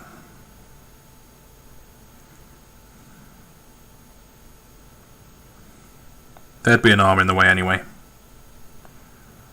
No one would notice.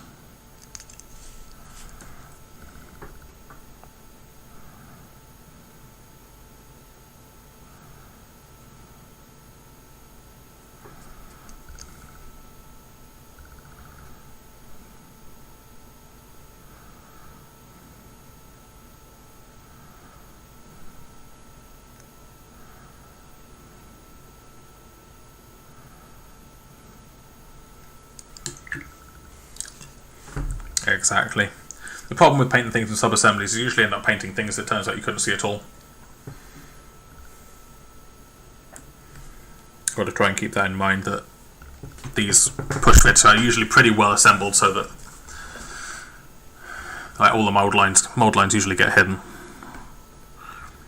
by another part because they're intended to be put together by people completely new.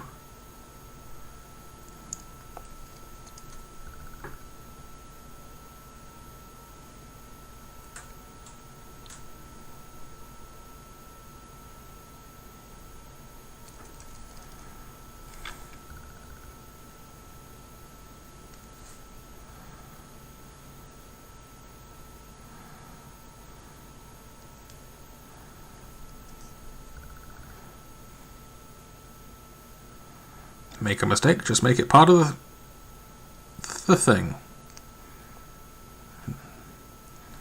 Well, clearly that was on purpose.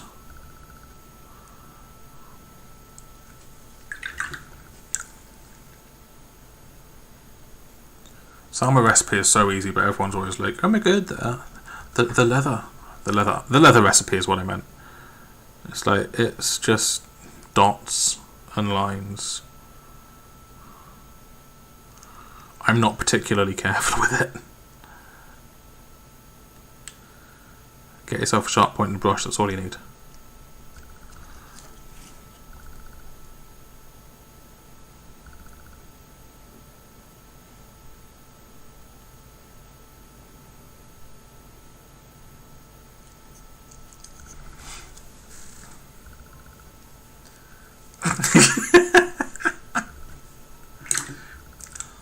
I spent ages painting the insides of cockpits and then gluing them closed. That's what it's all about, man. Just living the dream. I think I did a Forge World Vulture once, and I spent hours painting both the pilot and the gunner and the inside of the cockpit. And then at the end of it, I just went, I want them to be lit by a green glow, and just airbrushed a bunch of like moot green inside the cockpit over all of the lovely detail that I'd painted, and then went, good enough for me. And to top it all off, it's not green enough on the inside there, so I tinted the insides of the plastic bits green by mixing in some, I think it was Waywatcher green glaze and some gloss varnish, and just dipping them repeatedly. Like dip, let it dry, dip, let it dry. And then I put it on, and it's just like, yes, now it looks like they're lit by a green light on the inside. But it's like covered up hours worth of painting. And just a blast from the airbrush. I was just like, what? Why did I do that? I was an idiot. That was years ago now. These days, just go, cockpit, okay. Glue it together, and then paint over it. Screw paint the inside of the cockpit, life's too short for that.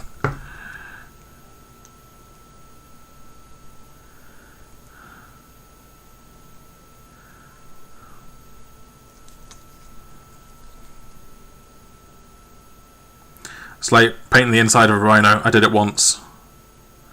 Never again. Those doors are getting glued shut. It's an admirable goal, having like movable doors on all of your Rhinos and stuff, but it just takes too long. It just takes too long. I've got better things to do, such as lying on the sofa playing Match 3 games on my phone.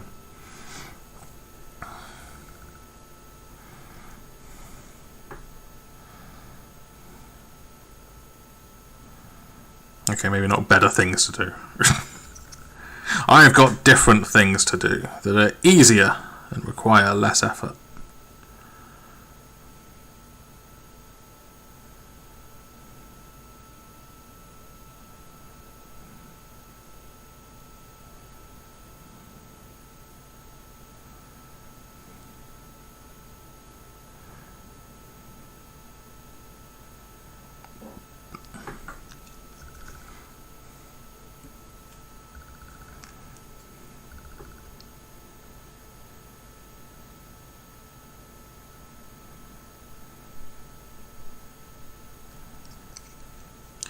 Don't go where they go.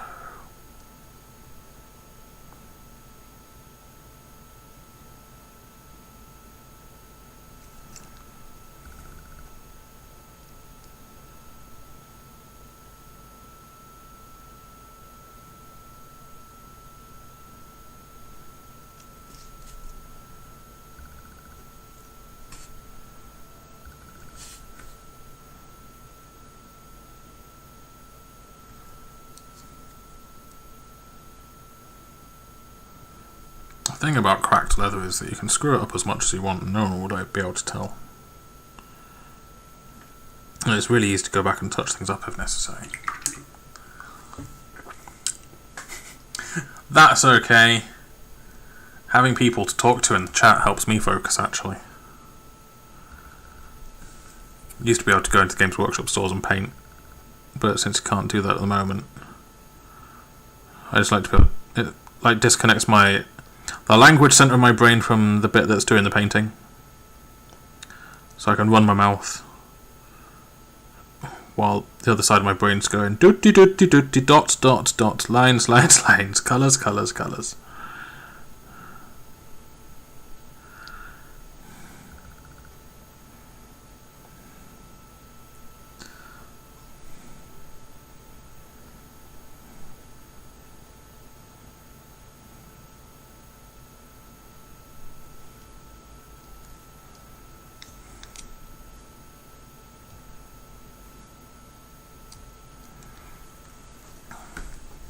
That's another one.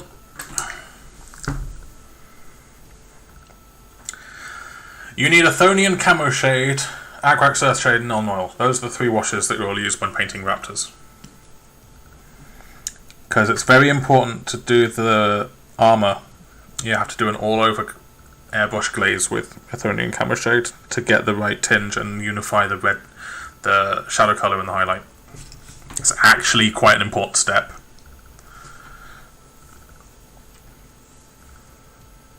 I think I literally just said that as you typed that question in. Chat lag, yeah. No, it's still completely necessary.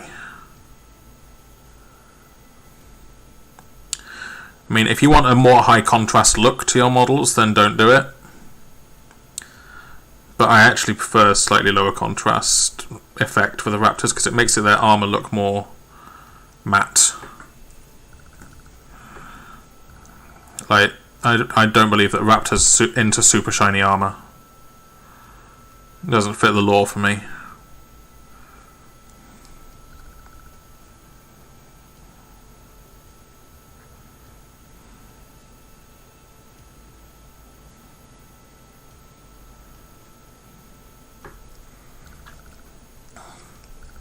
It's like, we're camouflaged in fabulous, bright green, shiny armor.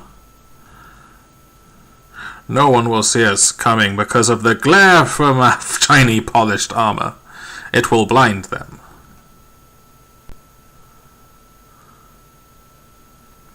Which is an actual strategy the Ultramarines use.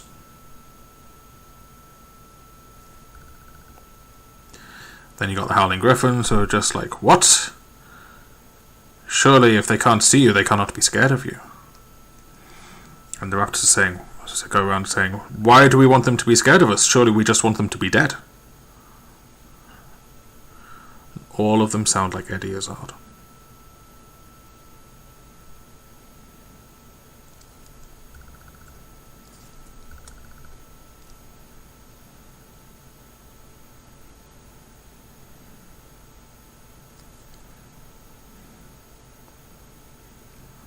All the other Space Marines are like, fear is the greatest weapon again. And Raptors go, no, gun! Gun is the greatest weapon. Shoot them, they're dead. Can't shoot you back.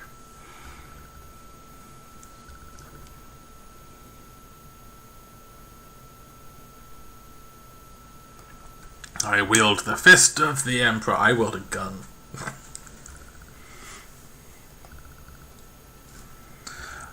Yes, those Ultramarine lectures.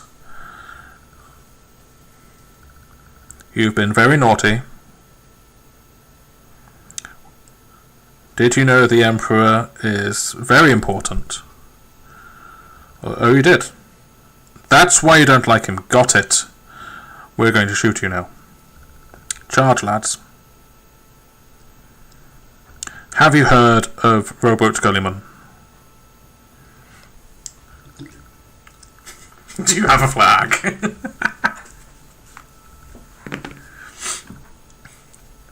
that was the Macarian Crusades. That was just rocking up, just going, "You have a flag? Yeah. No flag, no planet. My rules that I just made up, and I'm backing it up with this crusade."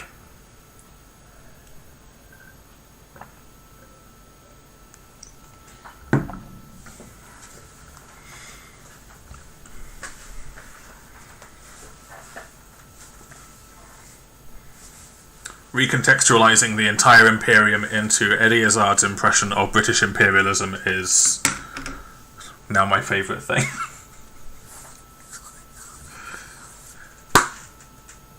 We did all those colours. We're on to Agrax Earthshake now. No, actually first we'll do a little bit of different things. Scratches. Scratchy, scratchy. How wet my... not being directly underneath the light means it's not quite as dried out as it usually gets. Also, I need a bit more water in my wet palette. My wet palette is now more of a kind of slightly damp palette rather than a wet one.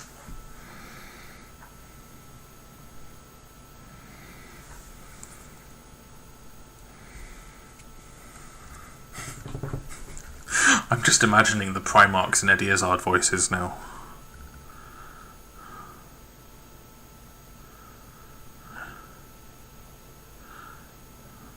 Who are you? Angron? You seem to be very angry. Oh, I see! Your name is a pun. Ah, very clever. Who named you? Yourself? Oh, well, maybe you could have done a bit better than that. You're angry all the time, you're called angry. Have you considered naming yourself the Hulk? You also wouldn't like him when he is angry. Big green chap, no trousers. It's like... No, I believe those are called salamanders, sir. Oh, I see. The salamanders also do not wear trousers, just like the Hulk.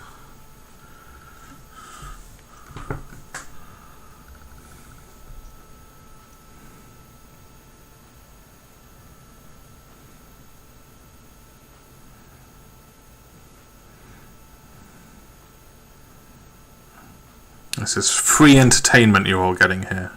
My impression of Eddie Izzard doing impressions of Space Marines. We're on some kind of weird meta level of entertainment right now.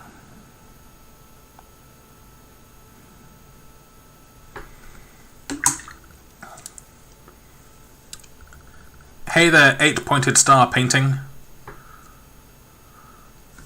Your parents must have really set you up for a career there with that name.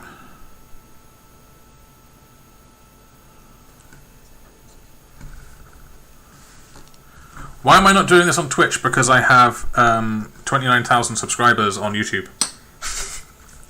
And nobody knows who I am on Twitch. That's why I'm doing it on YouTube and not on Twitch.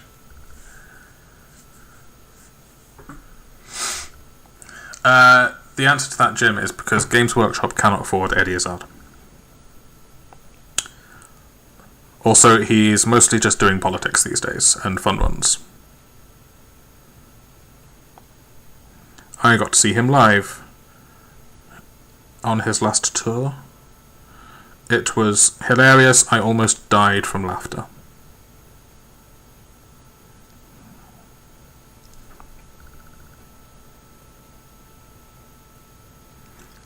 And I don't think that tour's even gotten a DVD because COVID happened.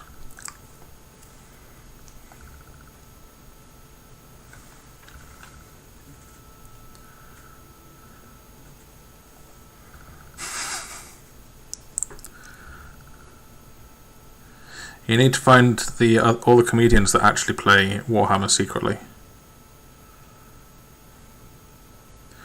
I mean, after all, you do know that the new Batman paints Warhammer figures, right? Robert Pattinson. He used to play the old Warhammers when he was a kid. It was in an interview, it's true. Batman paints Warhammer.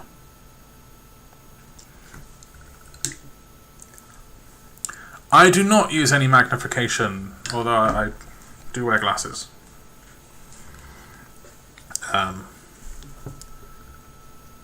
They're not magnifying glasses, they're just letting me be able to see. Oh, this one needs the other kind of touch-up. Henry Cavill also does, so Superman and Batman both play Warhammer.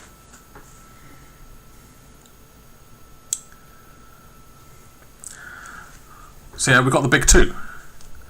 We've got the DC universe, we don't know about the Marvel universe.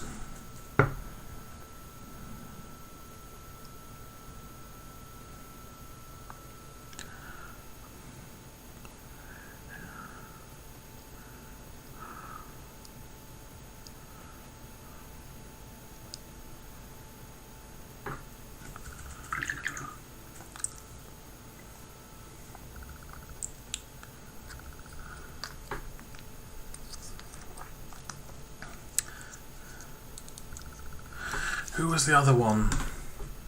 One of the kids in one of the recent John Green movies, I think. Or not the movie. I think did a Hulu series or something. Also played Warhammer. It's just like everyone keeps it secret. Everyone's ashamed of the fact that they play Warhammer. It's like, did you ever see that episode of 30 Rock where Jack Donaghy reveals that he collects cookie jars?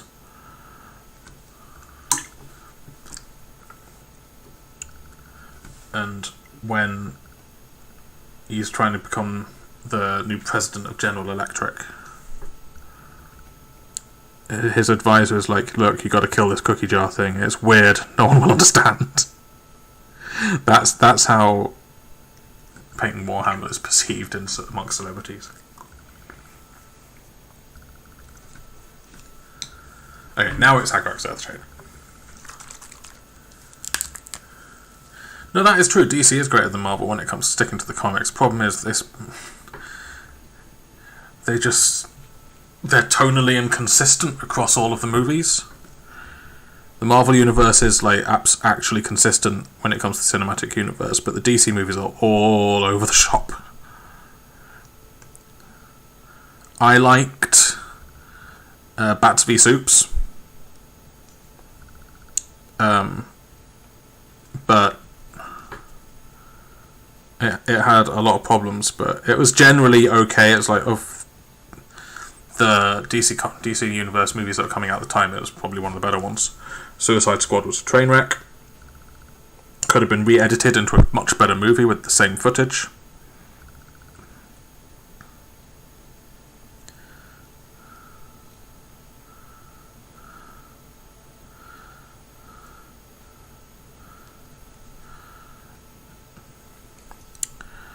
I haven't seen Birds of Prey, but I haven't heard good things about it either, so...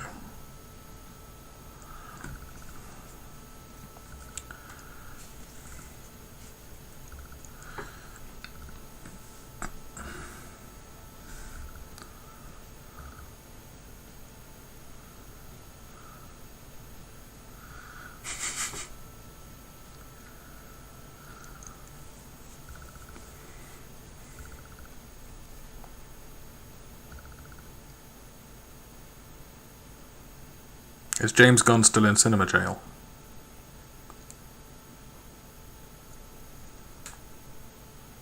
I haven't been keeping up on the Guardians of the Galaxy controversy when they, like, at Disney announced that they sacked James Gunn from doing the third one. I'm just like, why would you do that? He's the reason those movies are good. Sure, he said problematic things in the past, but so is everyone in Hollywood. He's not saying those things now. That's more important, right? And he apologized for saying those things in the past. So I don't know if they've reinstated him as director of Guardians 3, but I don't really keep up on movie news that much.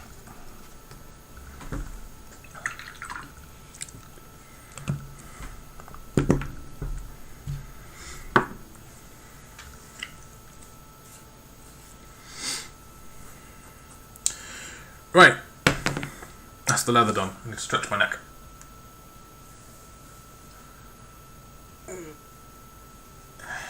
Remember to get up for a stretch every now and again.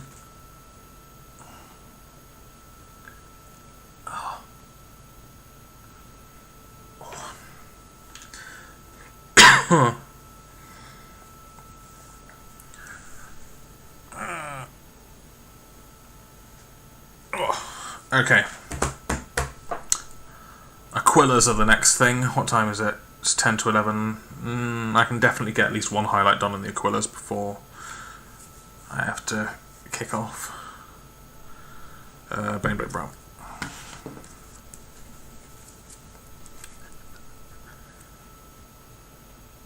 Oh, Raimi. If Raimi's doing Guardians, I can trust Raimi with it. Thor Ragnarok was by far one of the best Marvel movies that they've ever made. Like, especially after the abysmal movies that was Thor 1 and 2.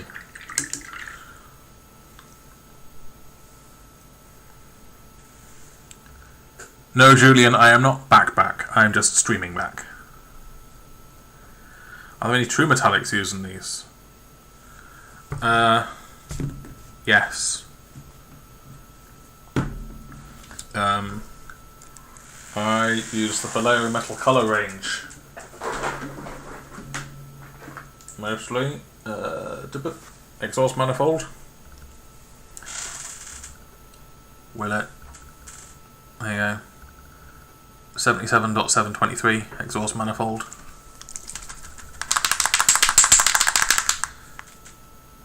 It's a lovely, really dark metal. Cover's dead quick. And the silver. That's pretty much all I use. And sometimes a little bit of normal oil. I dream that one day you'll answer yes. Making videos is so stressful. It was now that I've got a proper job, I don't have to do it.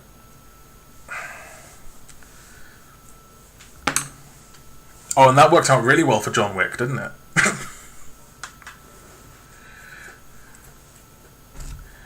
He could have just, not worried about the car. And his life would be in a much, much more stable place right now. John Wick, an example of making bad decisions from emotion. He has a lot to learn from Vulcans.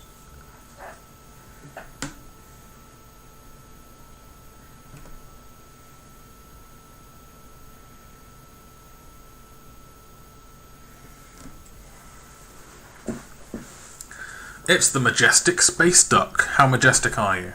On a scale of 1 to 10. I know they killed his dog, but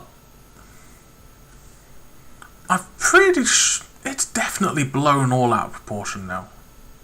It has escalated.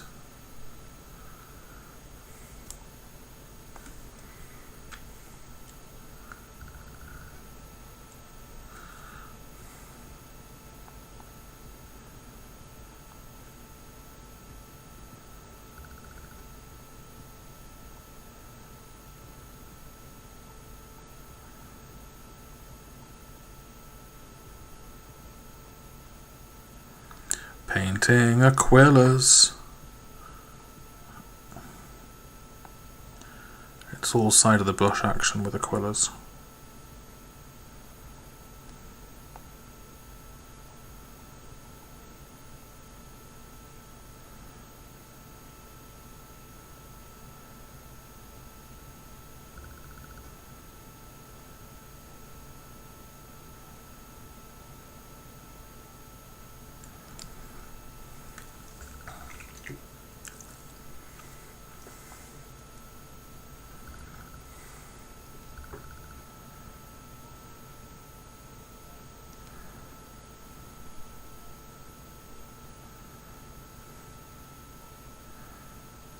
I'm just saying the correct response gif to all the John Wick movies is from that gif from Anchorman where they say, well, that escalated quickly.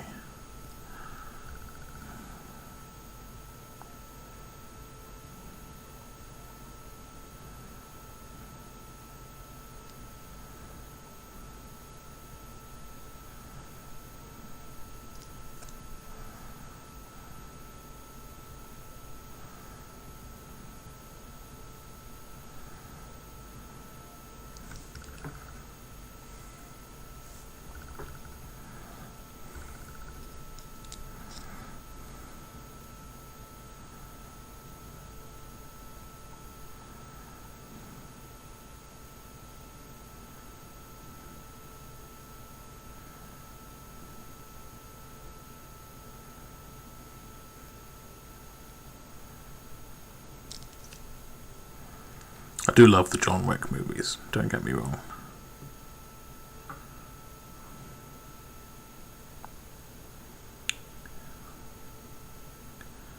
I just think we can all learn a lesson from him.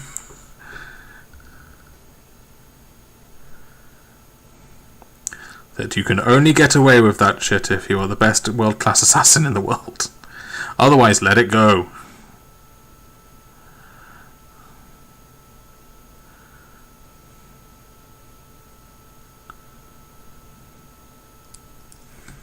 Deal with it and move on.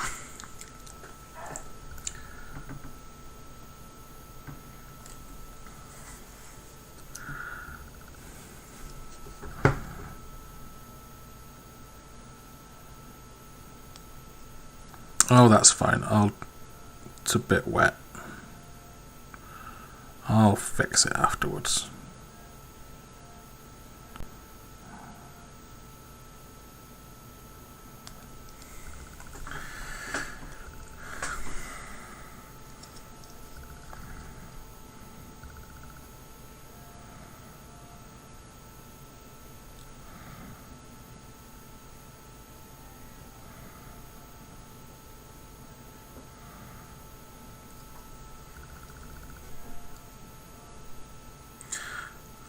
How do I paint concrete with a dry brush?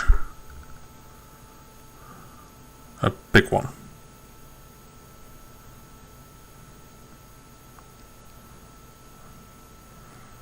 I would literally just go through the Games Workshop neutral greys. Mechanicum, Dawnstone, Administratum.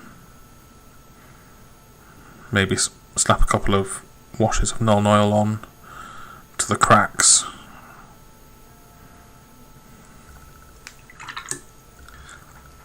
Yeah, exactly. If you are not John Wick, contact John Wick if someone kills your dog.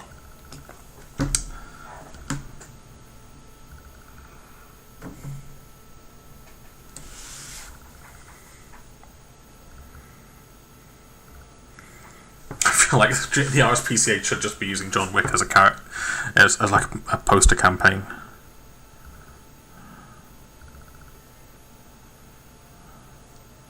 I always forget how thin Baneblade Brown actually is, like how transparent it is. It's surprisingly transparent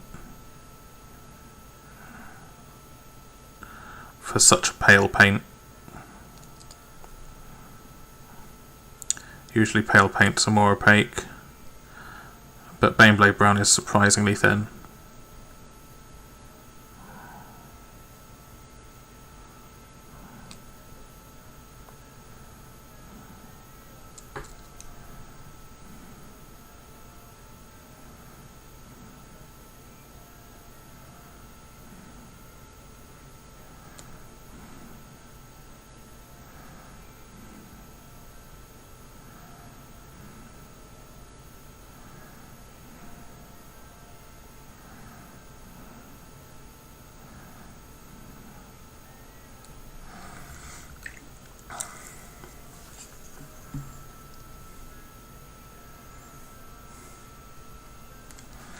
There are many different ways you can paint the Aquillas for these. You could just do them, like, just paint them Xandu Dust and then put an Agrax Earthshade wash over them, for example. It's a nice quick way to do it.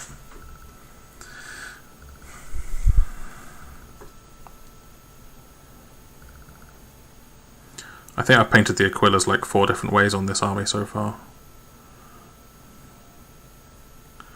So there's no, like, right way to paint them or anything.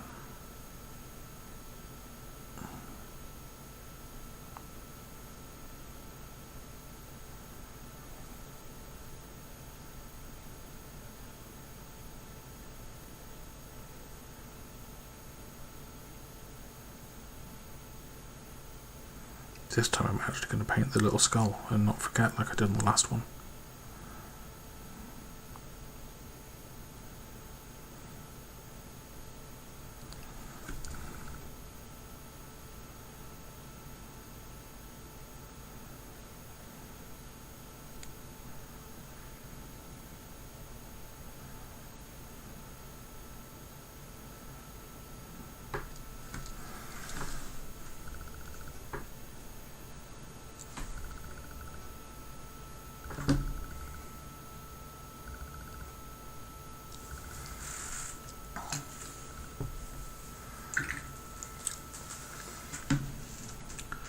Sandry Dust is sometimes amazing, sometimes it's awful. It seems to differ by batch quite a lot. Yes, I did not paint the skull on this guy's Aquila.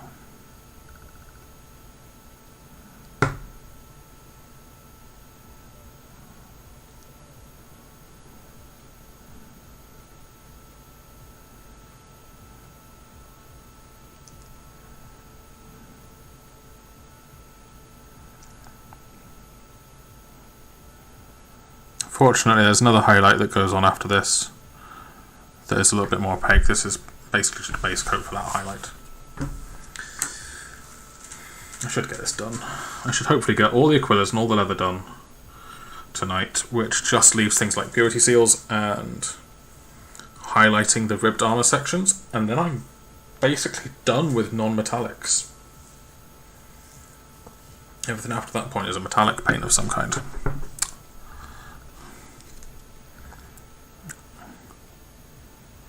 Which can wait until after I've done the decals, because that's the gloss varnish stage.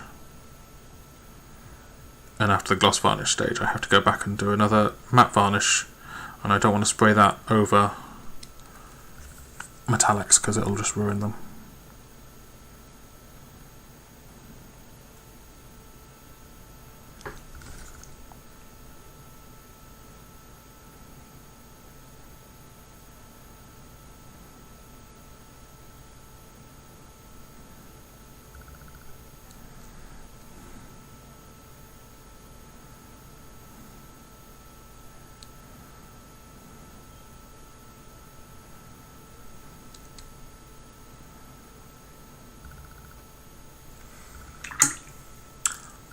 I'm looking forward to the 40k preview. I'm interested to see what this talk about new format for codex is. I do know that I've seen pictures of the codex entries where they've got actual pictures of what the bit that represents the piece of war gear is, which I'm just like, thank you, at last. Now we know which those bits of gear on the Tau sprues are actually supposed to represent for certain.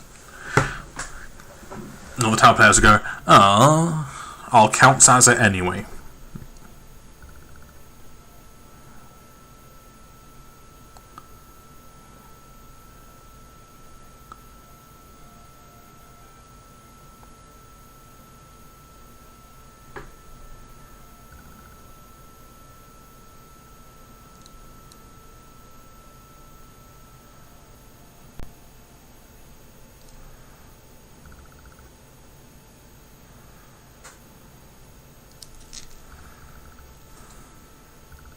Ooh, sprayed my brush.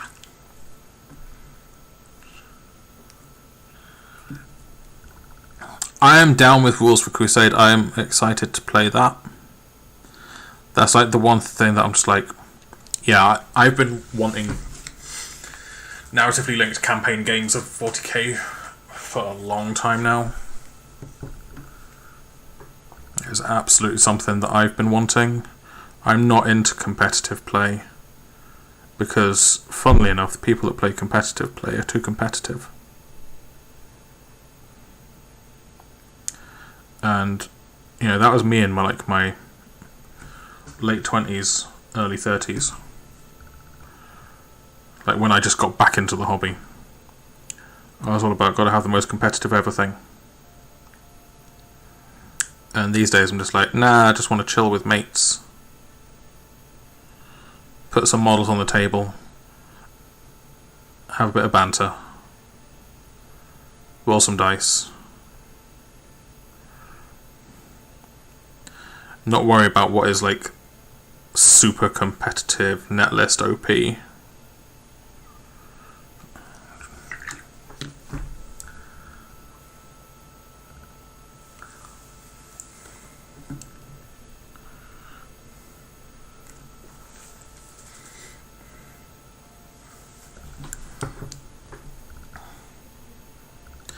Well, Jim, just try being an orc player that wants to make tank busters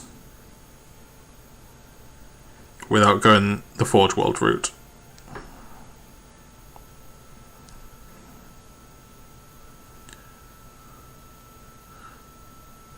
there are only like 2 plastic rocket launcher arms in the entire Orc kit, and they're in the entire Orc range, and they're on 2 different kits. So you've got to kit bash everything.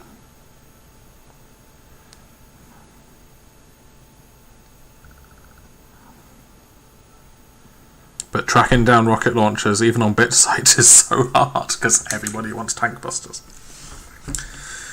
Next, your shafty bone. Ew, this is not a good sign. Did I buy a new pot of this? This is flayed one flesh. No. Just use the shafty bone that's on my palette already. Plus a bit of white. It's basically the same.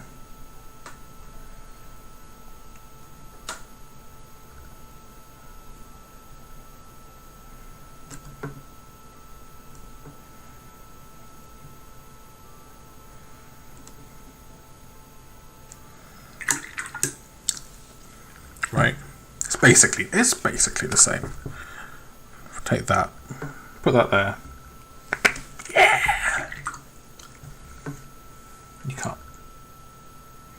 You can't really tell the difference. It's fine. It'll be fine.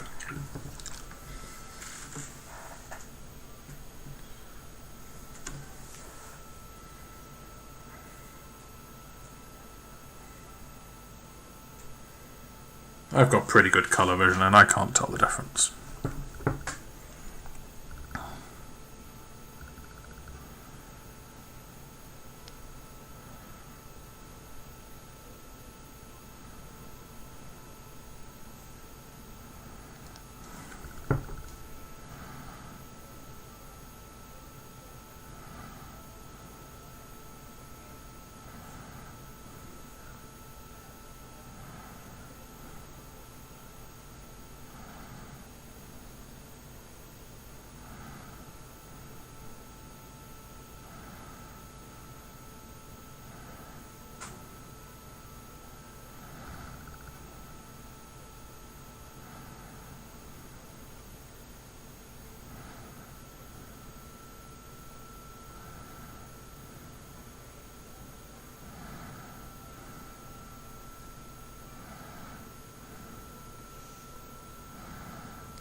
I might need to take it all the way up to Pallid Witch Flesh, actually.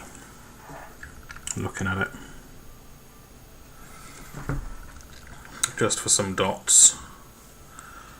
Which won't take very much longer than what I'm doing now.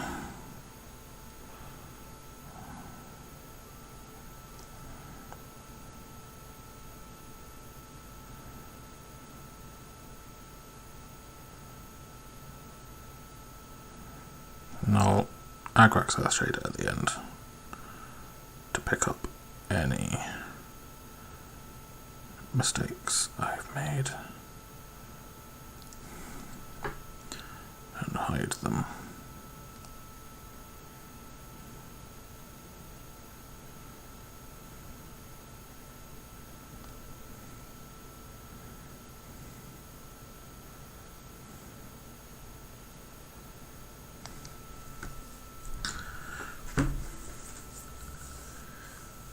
I need a better webcam for streaming. This isn't a particularly good one. This is my webcam for meetings at work.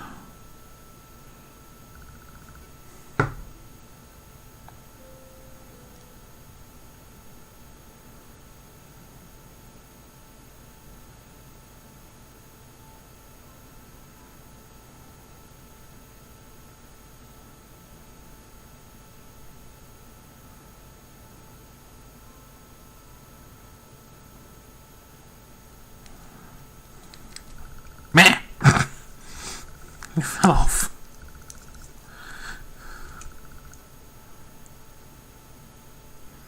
This is all because I've only got one cork out and I can't be bothered to move them between the cork.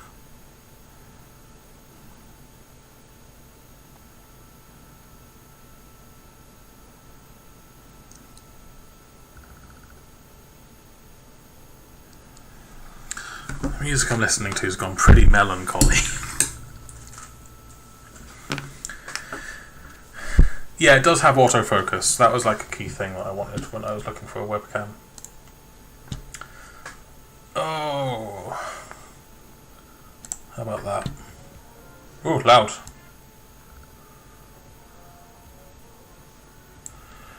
No, that's too sinister.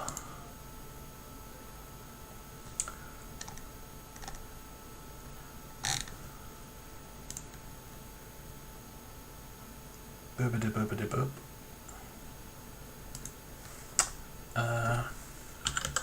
Jazz. Tuesday jazz. Sure, why not?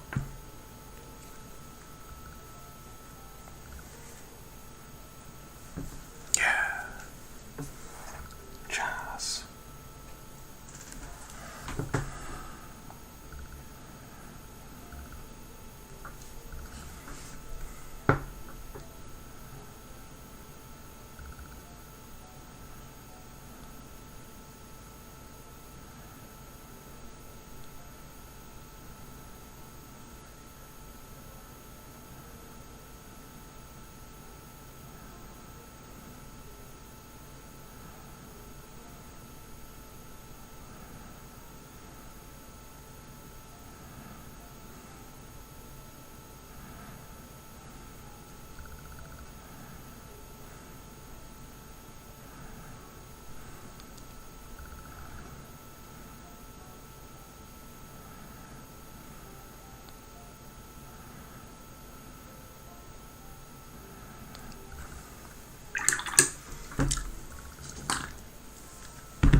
Did get out the palette, didn't I?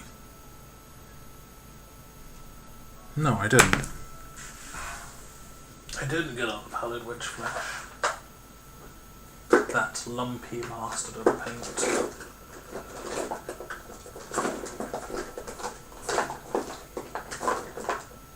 Is that it? It looks lumpy.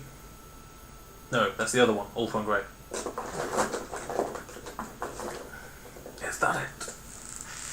Yes! Pallid Witch Flesh, the paint voted most likely to separate in its graduating class. Look at that. Every time.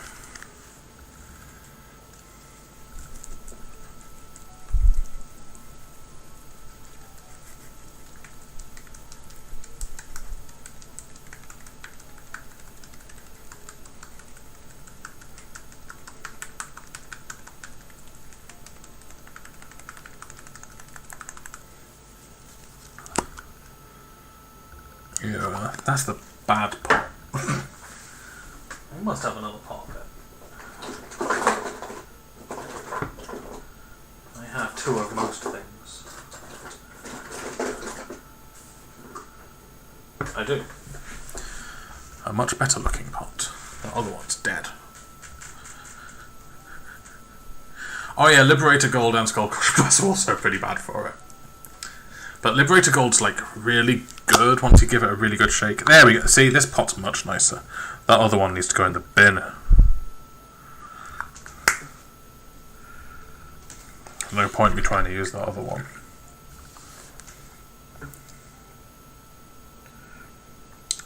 I've got some Vallejo model colour ivory somewhere which is actually better, but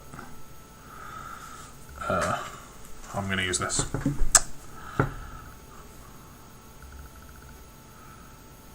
Boop, boop, boop.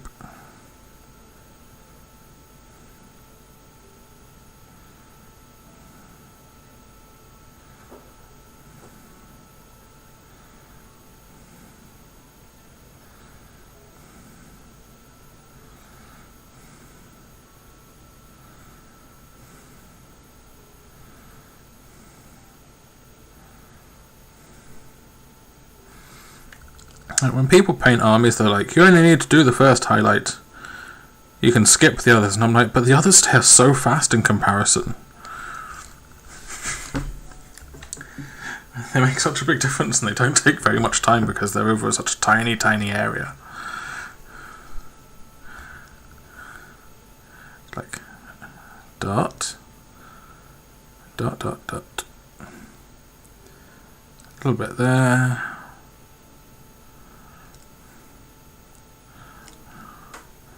A little bit there. Don't spend ages doing your edge highlights.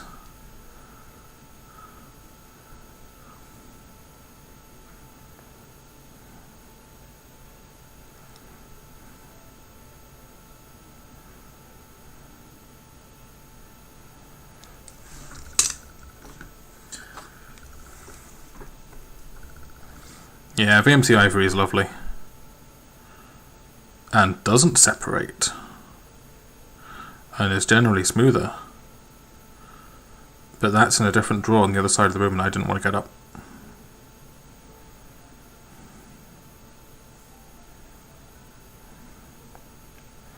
Whereas all my GW paints are in a case next to me on the floor.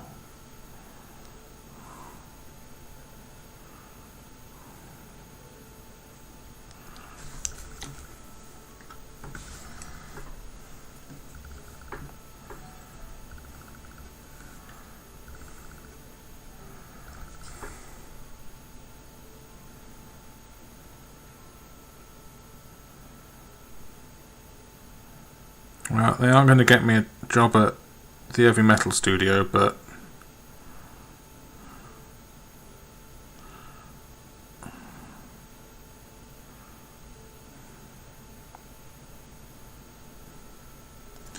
they're more than adequate for my needs. A bit more bag racks. Last step. It's only just coming up to 20 past 11. Oh.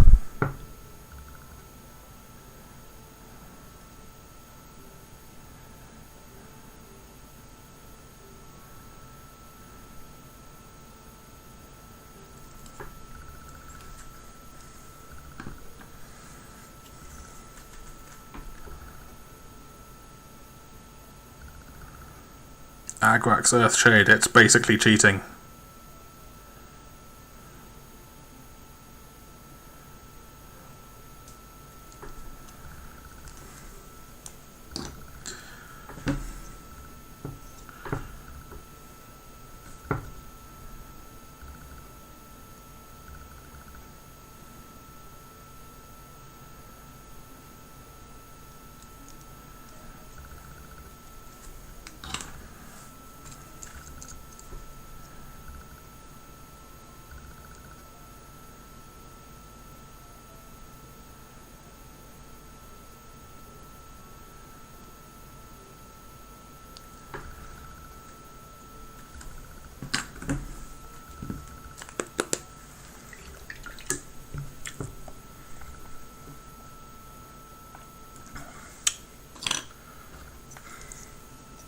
I'm actually just going to do a little thing where I just put dot, dot, dot across top of the skull on each of them, just while the Agrax is wet, because it'll be a little bit of a wet blend.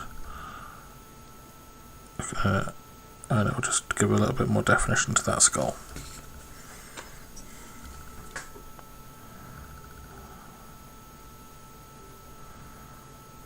And make it look like I almost knew what I was doing.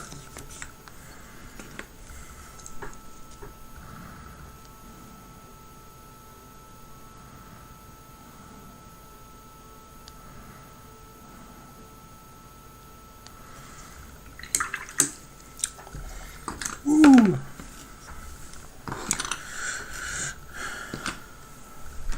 Now I have to match up backpacks to people. I know the sergeant's got a long boy. That'll be the sergeant's then.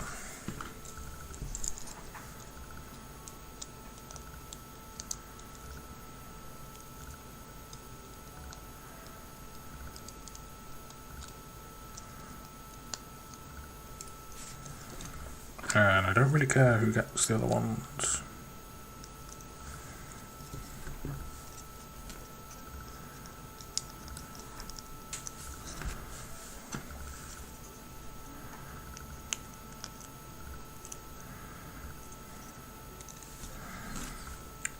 Sergeant's bionic arm.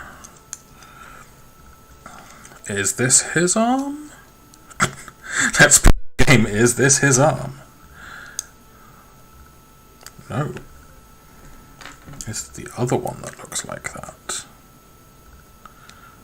That was also not his arm. So this was his arm. It's one.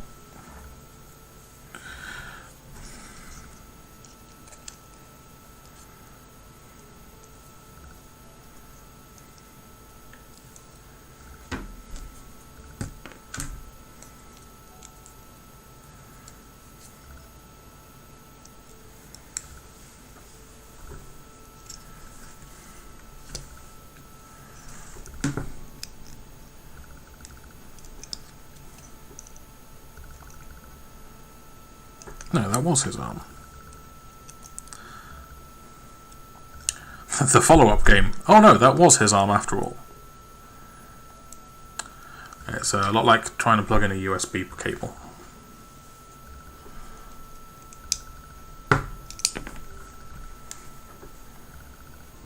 That's not his. That's... Wait, how can I not tell the difference?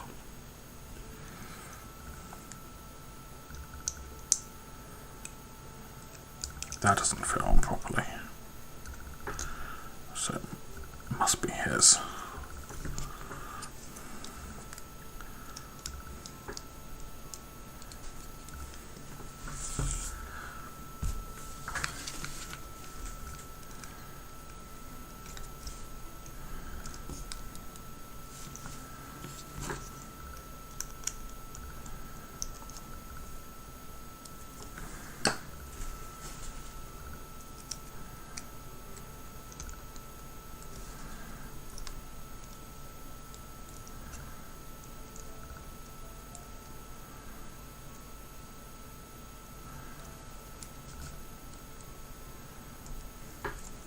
This doesn't seem right. And that's not sitting on properly. So this must be this guy's arm. Yeah, it is. And this must be this guy's arm.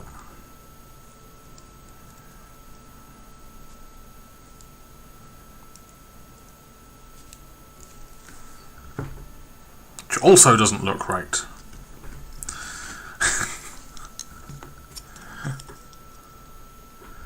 Aha, that fits. Hey! And so concludes the game of whose arm is this? There's my 5 guys. Ooh, my neck hurts.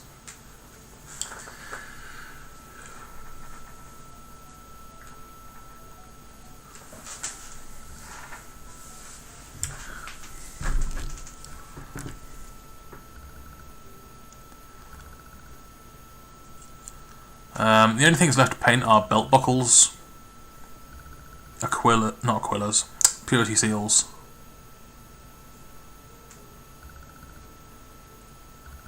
just on this guy, just belt buckle, because that's going to be metallic. Oh no, there's a purity seal. So we've got a belt buckle and a purity seal, a belt buckle and that's it. Oh, and a stupid little cable, leg cable. I can't remember what colour I'm painting those. That guy's finished. Belt buckle and this shield I'm probably going to repaint a different colour, or just put a yellow stripe on it. I need to put a yellow stripe on his helmet and paint this whole helmet. The sergeant's going to take extra time. But no purity seal? Yes, 1 purity seal. So up to 2 purity seals. Everyone's got a belt buckle. This guy's got a purity seal on his gun. Okay. I can probably do the purity seals dead quick. If I can find the right paints. Hello, hello? No, not you. Also, not you.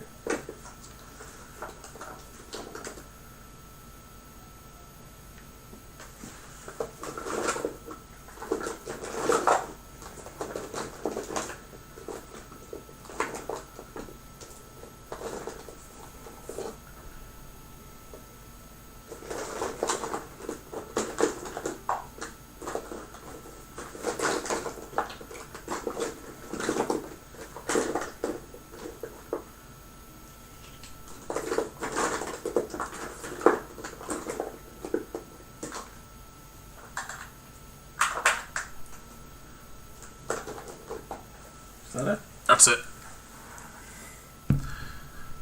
Purity seals. Scream pink. And I can't remember which one of these. I think it's Emperor's Children. Where's that painted guy? No, it's getting harder and harder to tell him apart from all the others. This one. That looks like the slightly lighter one, Emperor's Children. Okay, let's just knock out the seal part of the purity seals, because that'll be dead quick.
Who else?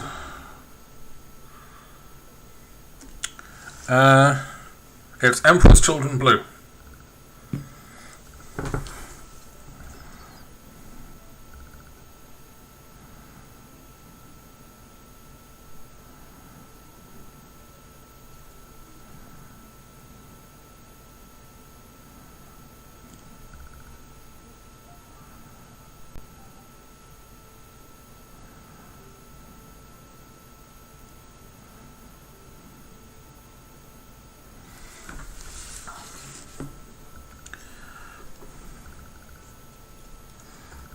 This guy, wait, one of them's got a purity seal on their backpack.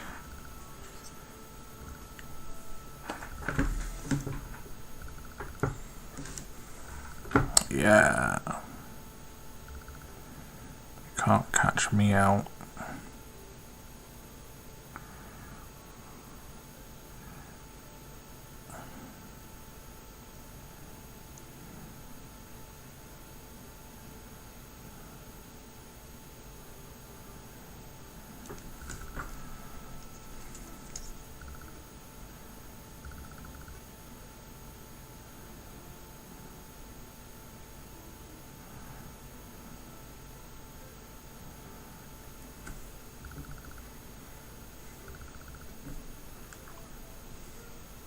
Maybe it just looks like less space because there's less stuff in it.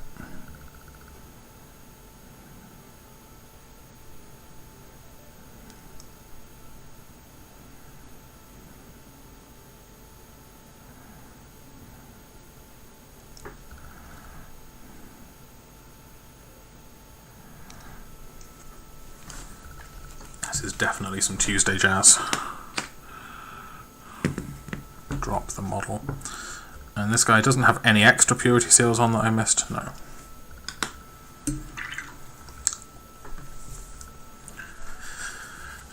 Get the old Emperor's Children Blue out.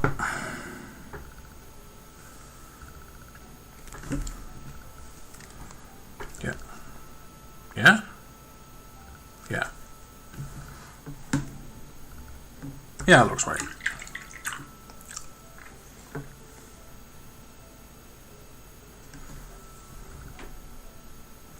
Because it's slightly paler than the pink horror. Pink horror is quite saturated. It's not actually what I want.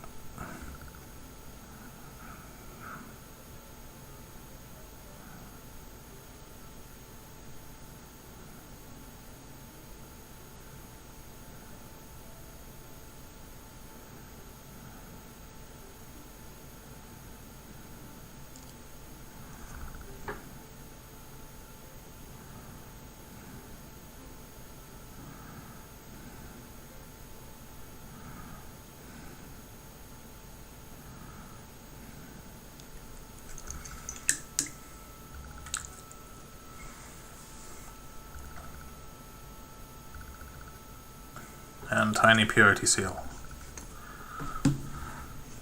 Sometimes I mix a little bit of pallid witch flesh into this if I really want to push the boat out. I don't think I'm going to do that tonight.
I'm just going to get a bit of the Barrack Nar Burgundy and just wash that into the recesses a little bit.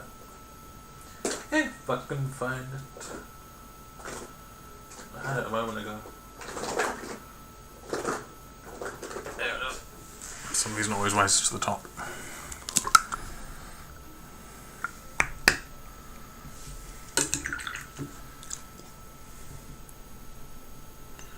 I'm just going to kind of place that in the recesses of the thing.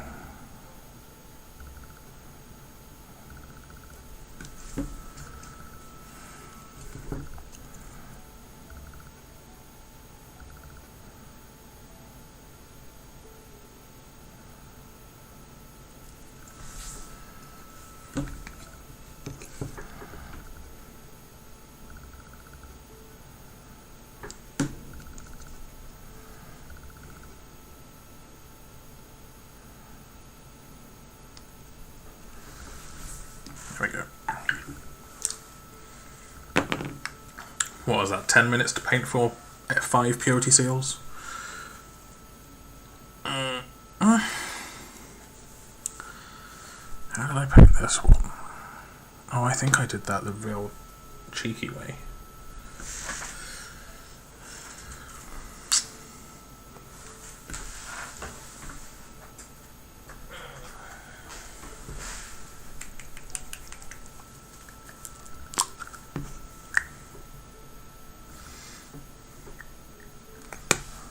Yeah, Sandry Dust is pretty close to Baneblade Brown.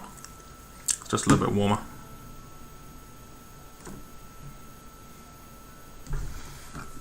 I'm actually going to repaint this one. It's Purity Seal.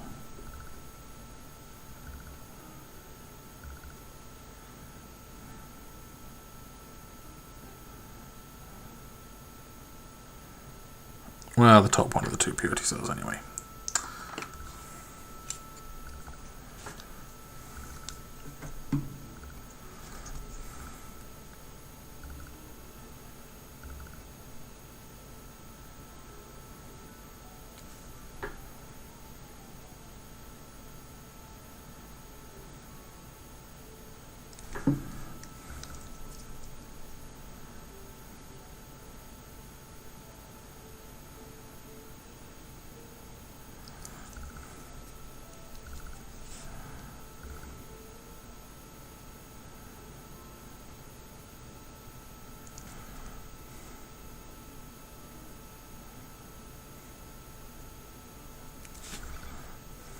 Now I'll need a second coat.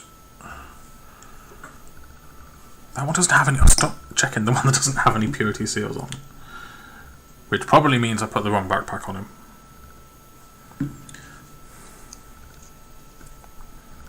This is actually that guy's backpack that I just put away. But it doesn't matter who I paint it on.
Wait, this guy doesn't have a purity seal on him. That means this other guy... I've gotten confused. Yes, it was on his leg. I have gotten confused.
Okay, I'm just going to mix in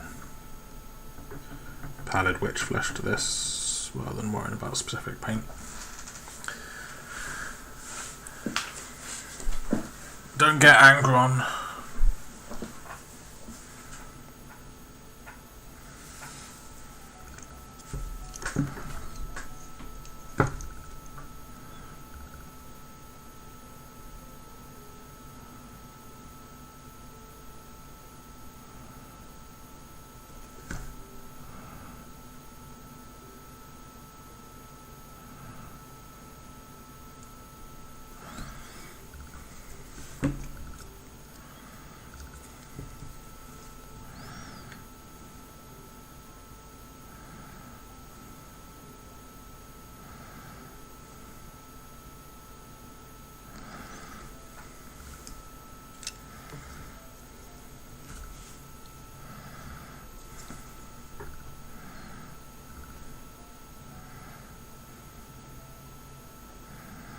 Wow, they almost look finished now.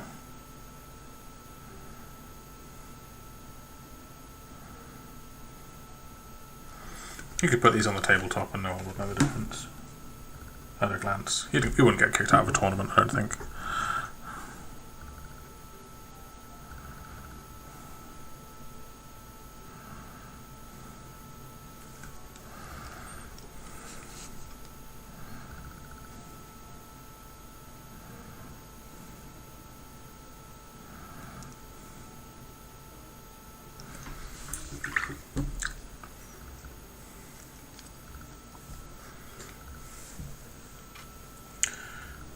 Captain No Purity Seal.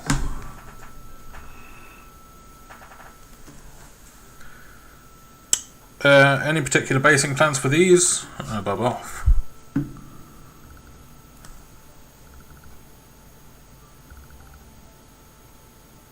Something like that.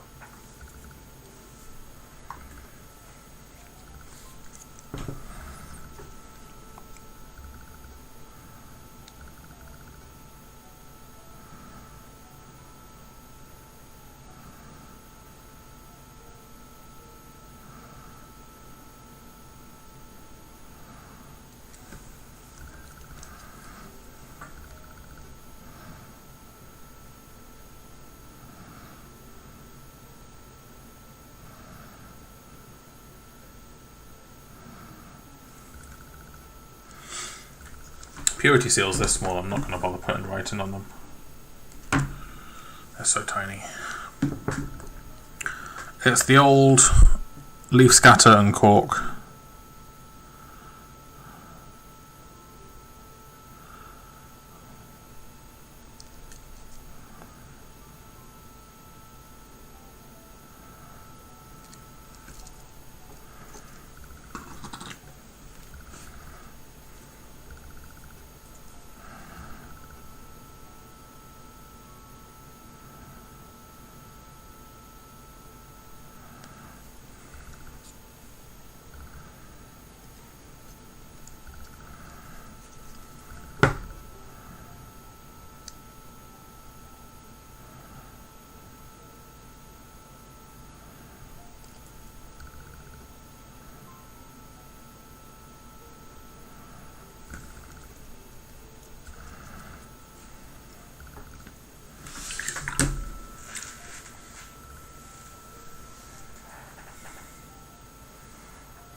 My airbrush thinner is this.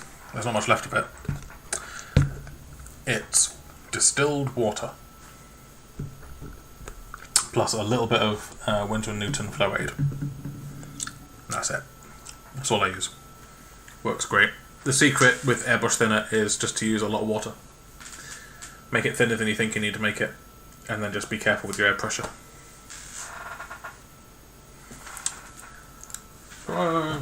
Seraphim Scipio? Seraphim Scipio. A little bit of Seraphim Scipio. Just because it sounded like that because I put my phone in my mouth. Just do a spot of that up towards the seal and in the recess and under that shadow, like that.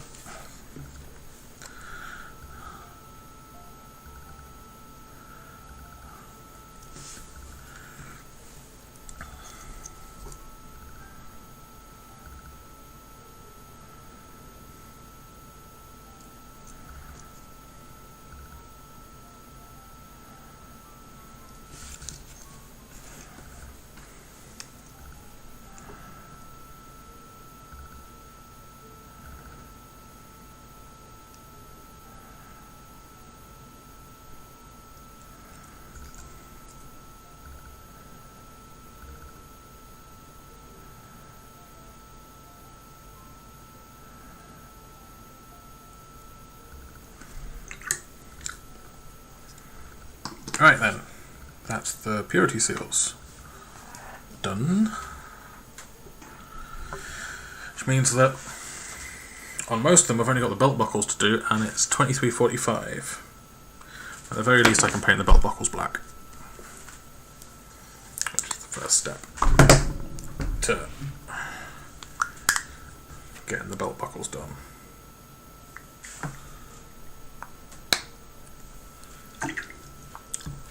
Oh wait, Black Templar.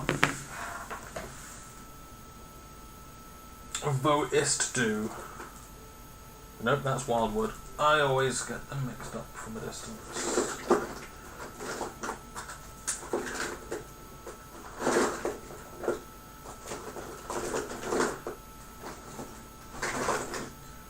Ooh, that looks like it.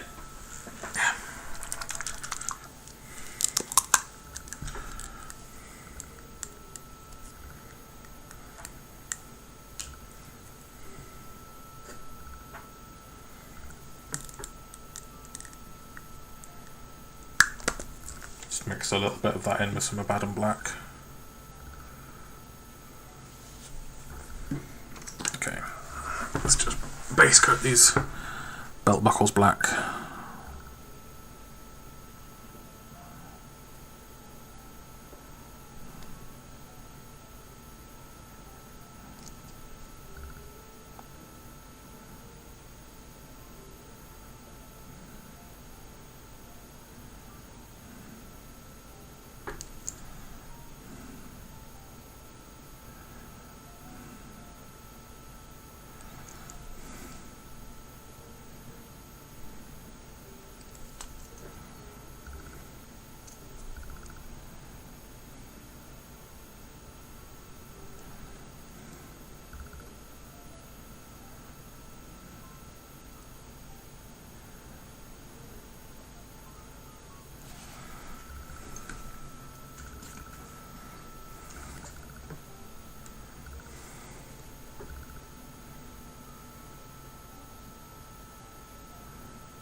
It's just over the base armor colour.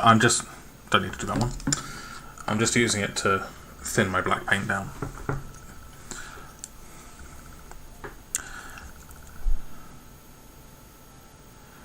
Because I actually do... I do a semi-non-metallic metal look to the belt buckles for some reason. Oh yeah, because I'm trying to do shiny plastic. I'm trying to do black plastic that's been scuffed and worn on the belt buckles.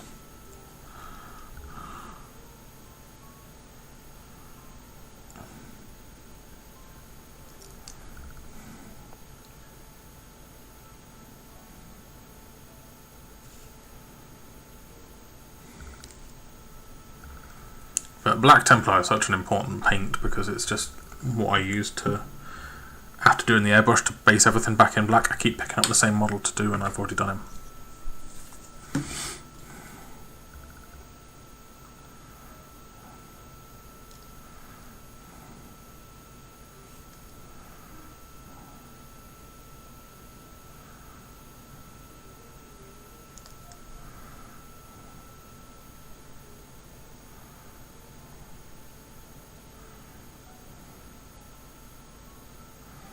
Like, I do the one thick coat thing of Black Templar if I want to paint something back to black.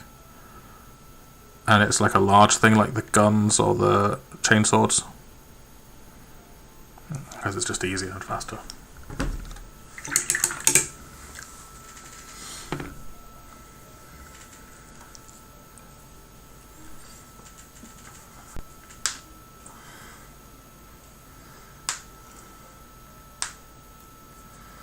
That clicking sound is my fingers as I pull them to stretch them out.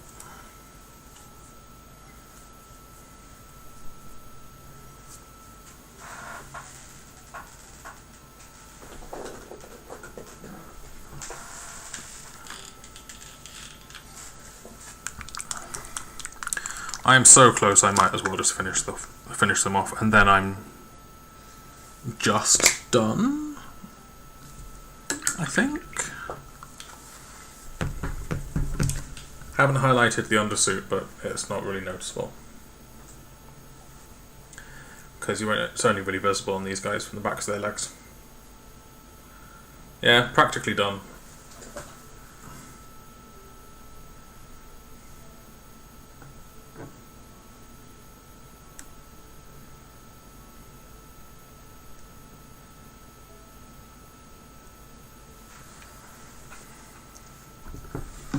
So,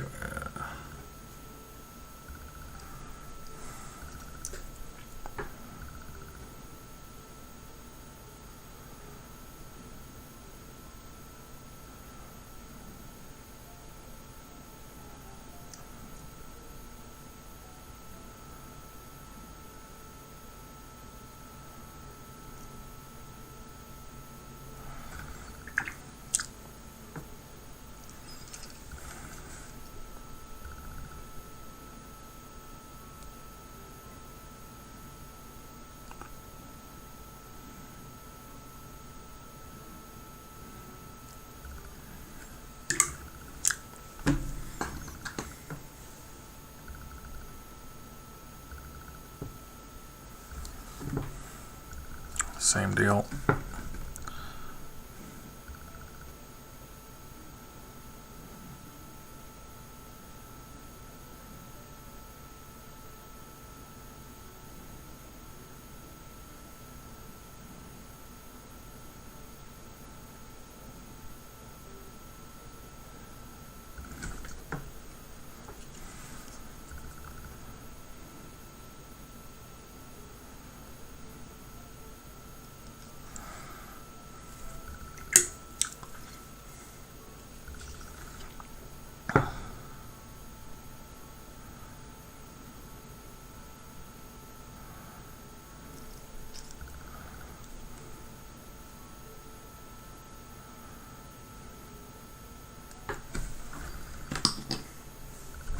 Did I ever finish Moloch? No I did not. He's around somewhere. Not being finished.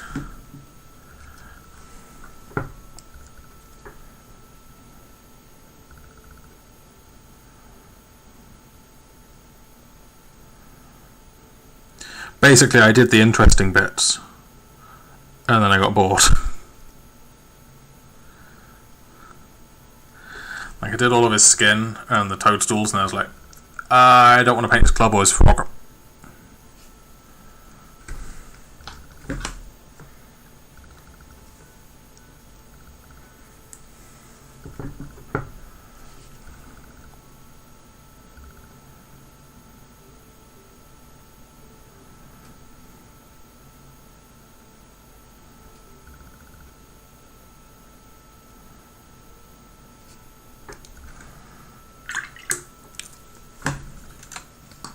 I'm waiting for that to dry.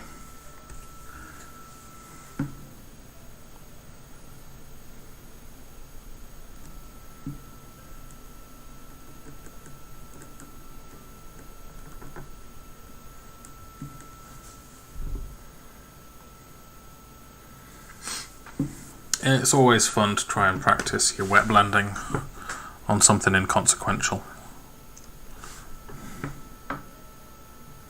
like a belt buckle.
Wet blending is just one of those things that, it's good to have in your back pocket for when you want to do something dead quick that's quite small.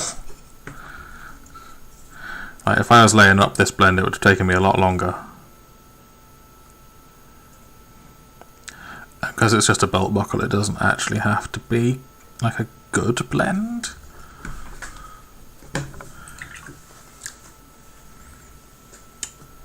Oh well. I don't want to use that, really. Where's the other death paint?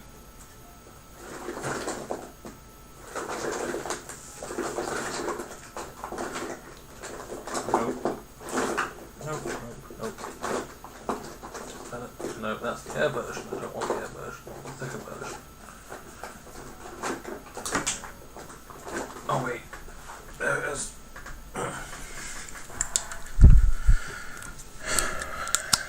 Let's get this done before midnight. All I have to do is put some highlights on and a little bit of a black line.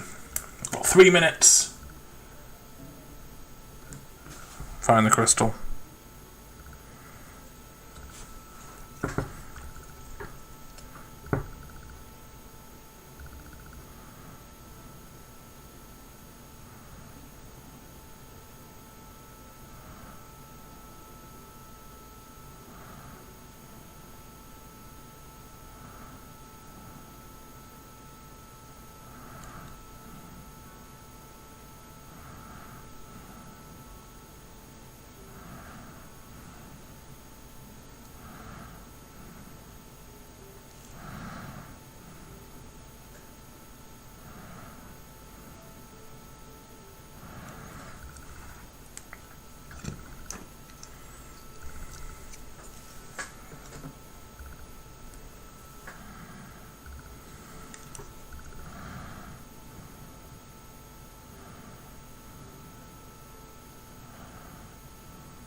It's midnight. I didn't get to the black lining.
Duh.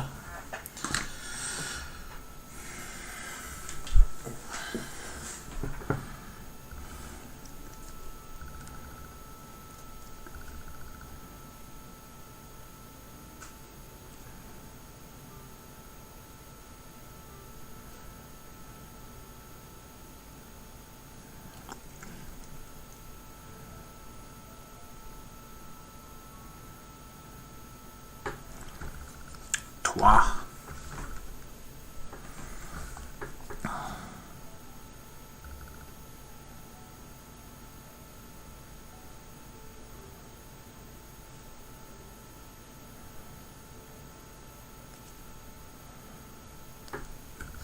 D.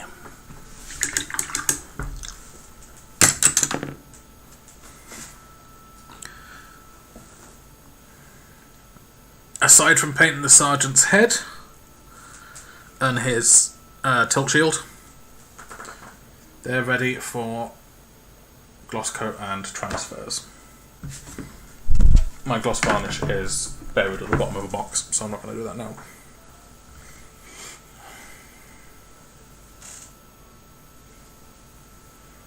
No, I've already done the black lining and everything. I don't do enamel washes on Space Marines anymore. It comes out too grainy. Looks fine from a distance or in Instagram pictures that are like far away, like a whole squad. Or if you want that kind of dirty look, but I don't. I prefer it to be a bit crisper. So I just paint it in non-oil plus a bad and black. The non-oil makes the bad and black flow a little bit better and stick into the corners and thin it down so it's not black. Yeah, I just do that all the way. I'm done. No, I did have it to do, and I just did it just now in 2 minutes. So it was just on the belt buckles that needed doing. So there we go.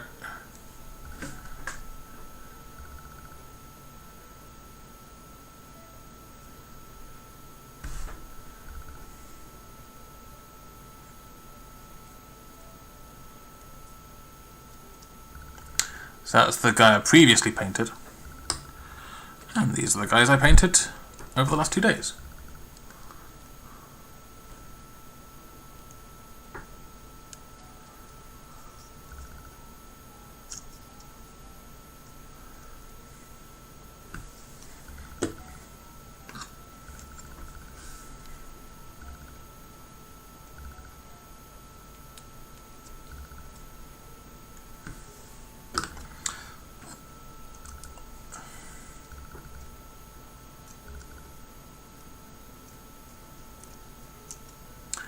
Oh yeah, and his helmet.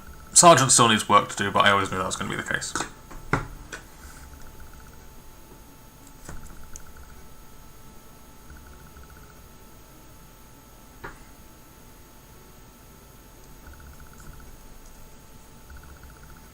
I mean, I've gotten to like 80% of what I've got it to matching the rest of the Golden Demon entries in a fraction of the time. The Golden Demon entries time was mostly spent doing faces and weathering effect, which I'm not going to go as deep on these ones. But the fact that I've gotten it to like 80% of the way there in just a couple of days is, yeah, I'm proud of that.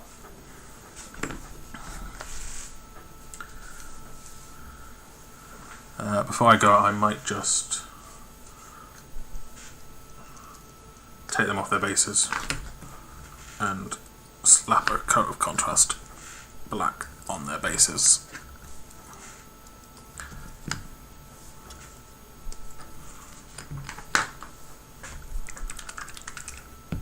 Which I am going to need a cork for, so I can do the rims. They just look better when they're on at least a one colour base rather than one that's got like airbrushed detritus all over it.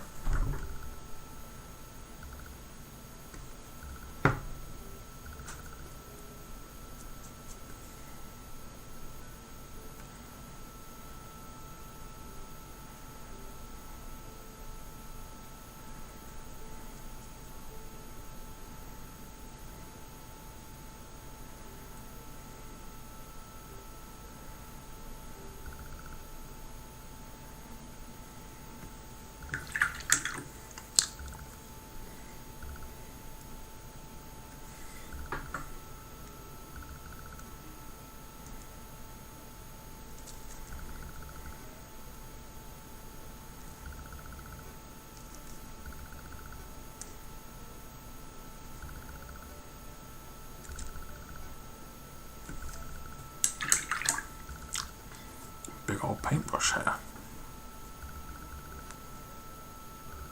stuck in my blue tack.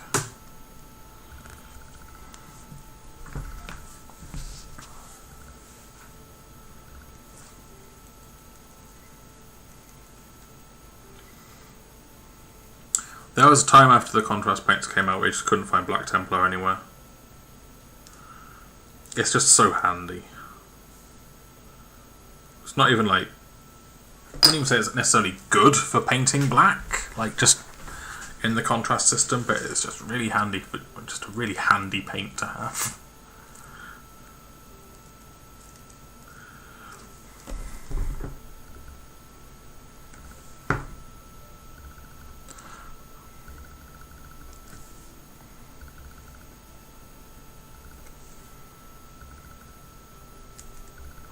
It's how smooth it dries, which is what makes it so powerful from a thick coat.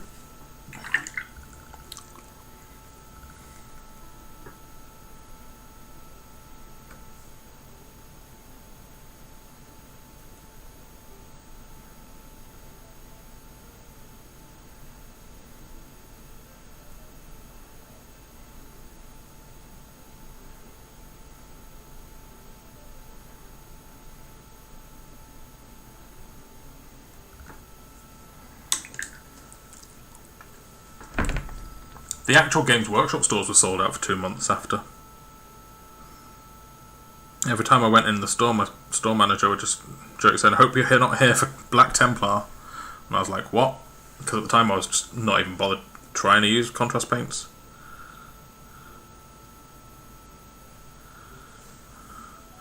So it's just, we don't have any and we don't know when we're going to get any in stock.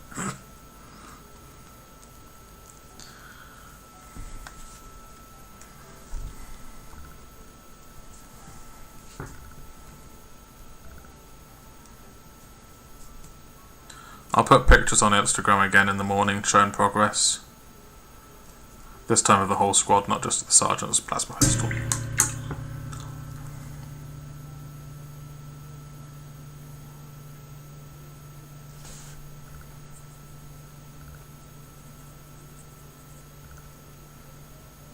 Why not airbrush? Because I don't want to get the airbrush out at midnight. And I want this done tonight, so that I can take pictures and put them on the Instagram and the bases are black.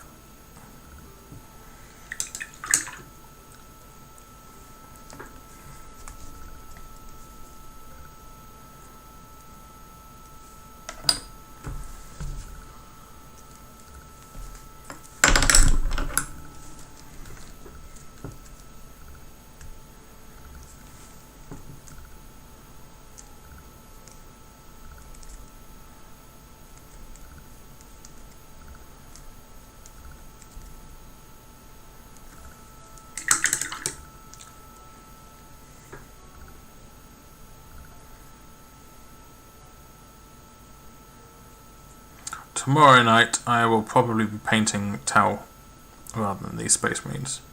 These are going to go on the shelf for a little bit.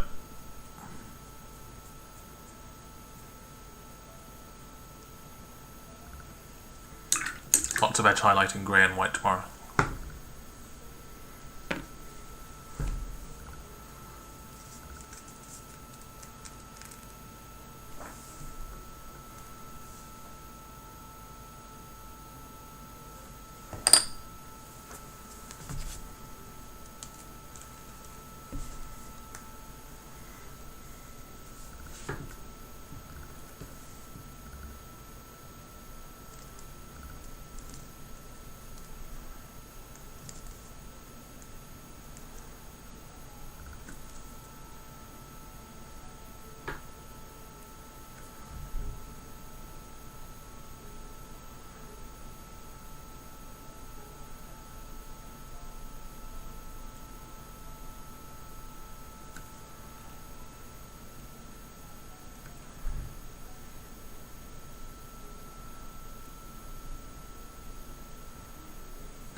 That is the kill team from a while back. I need to get that finished. I've been sitting on it for long enough after moving. And I fancy the change, actually. I'm like, been trying to get back into the army painting mindset because I was stuck in character painting land ever since painting the Triumph of St. Catherine.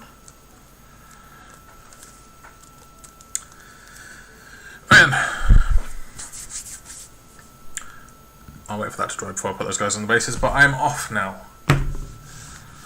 So it'll probably be around the same time tomorrow, 9ish. So click that bell, subscribe, follow me on Instagram.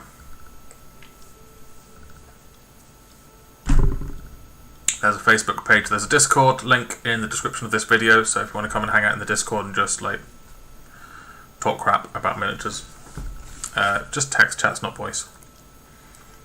Share pictures, get critique from other talented painters. Then yeah, come check us out.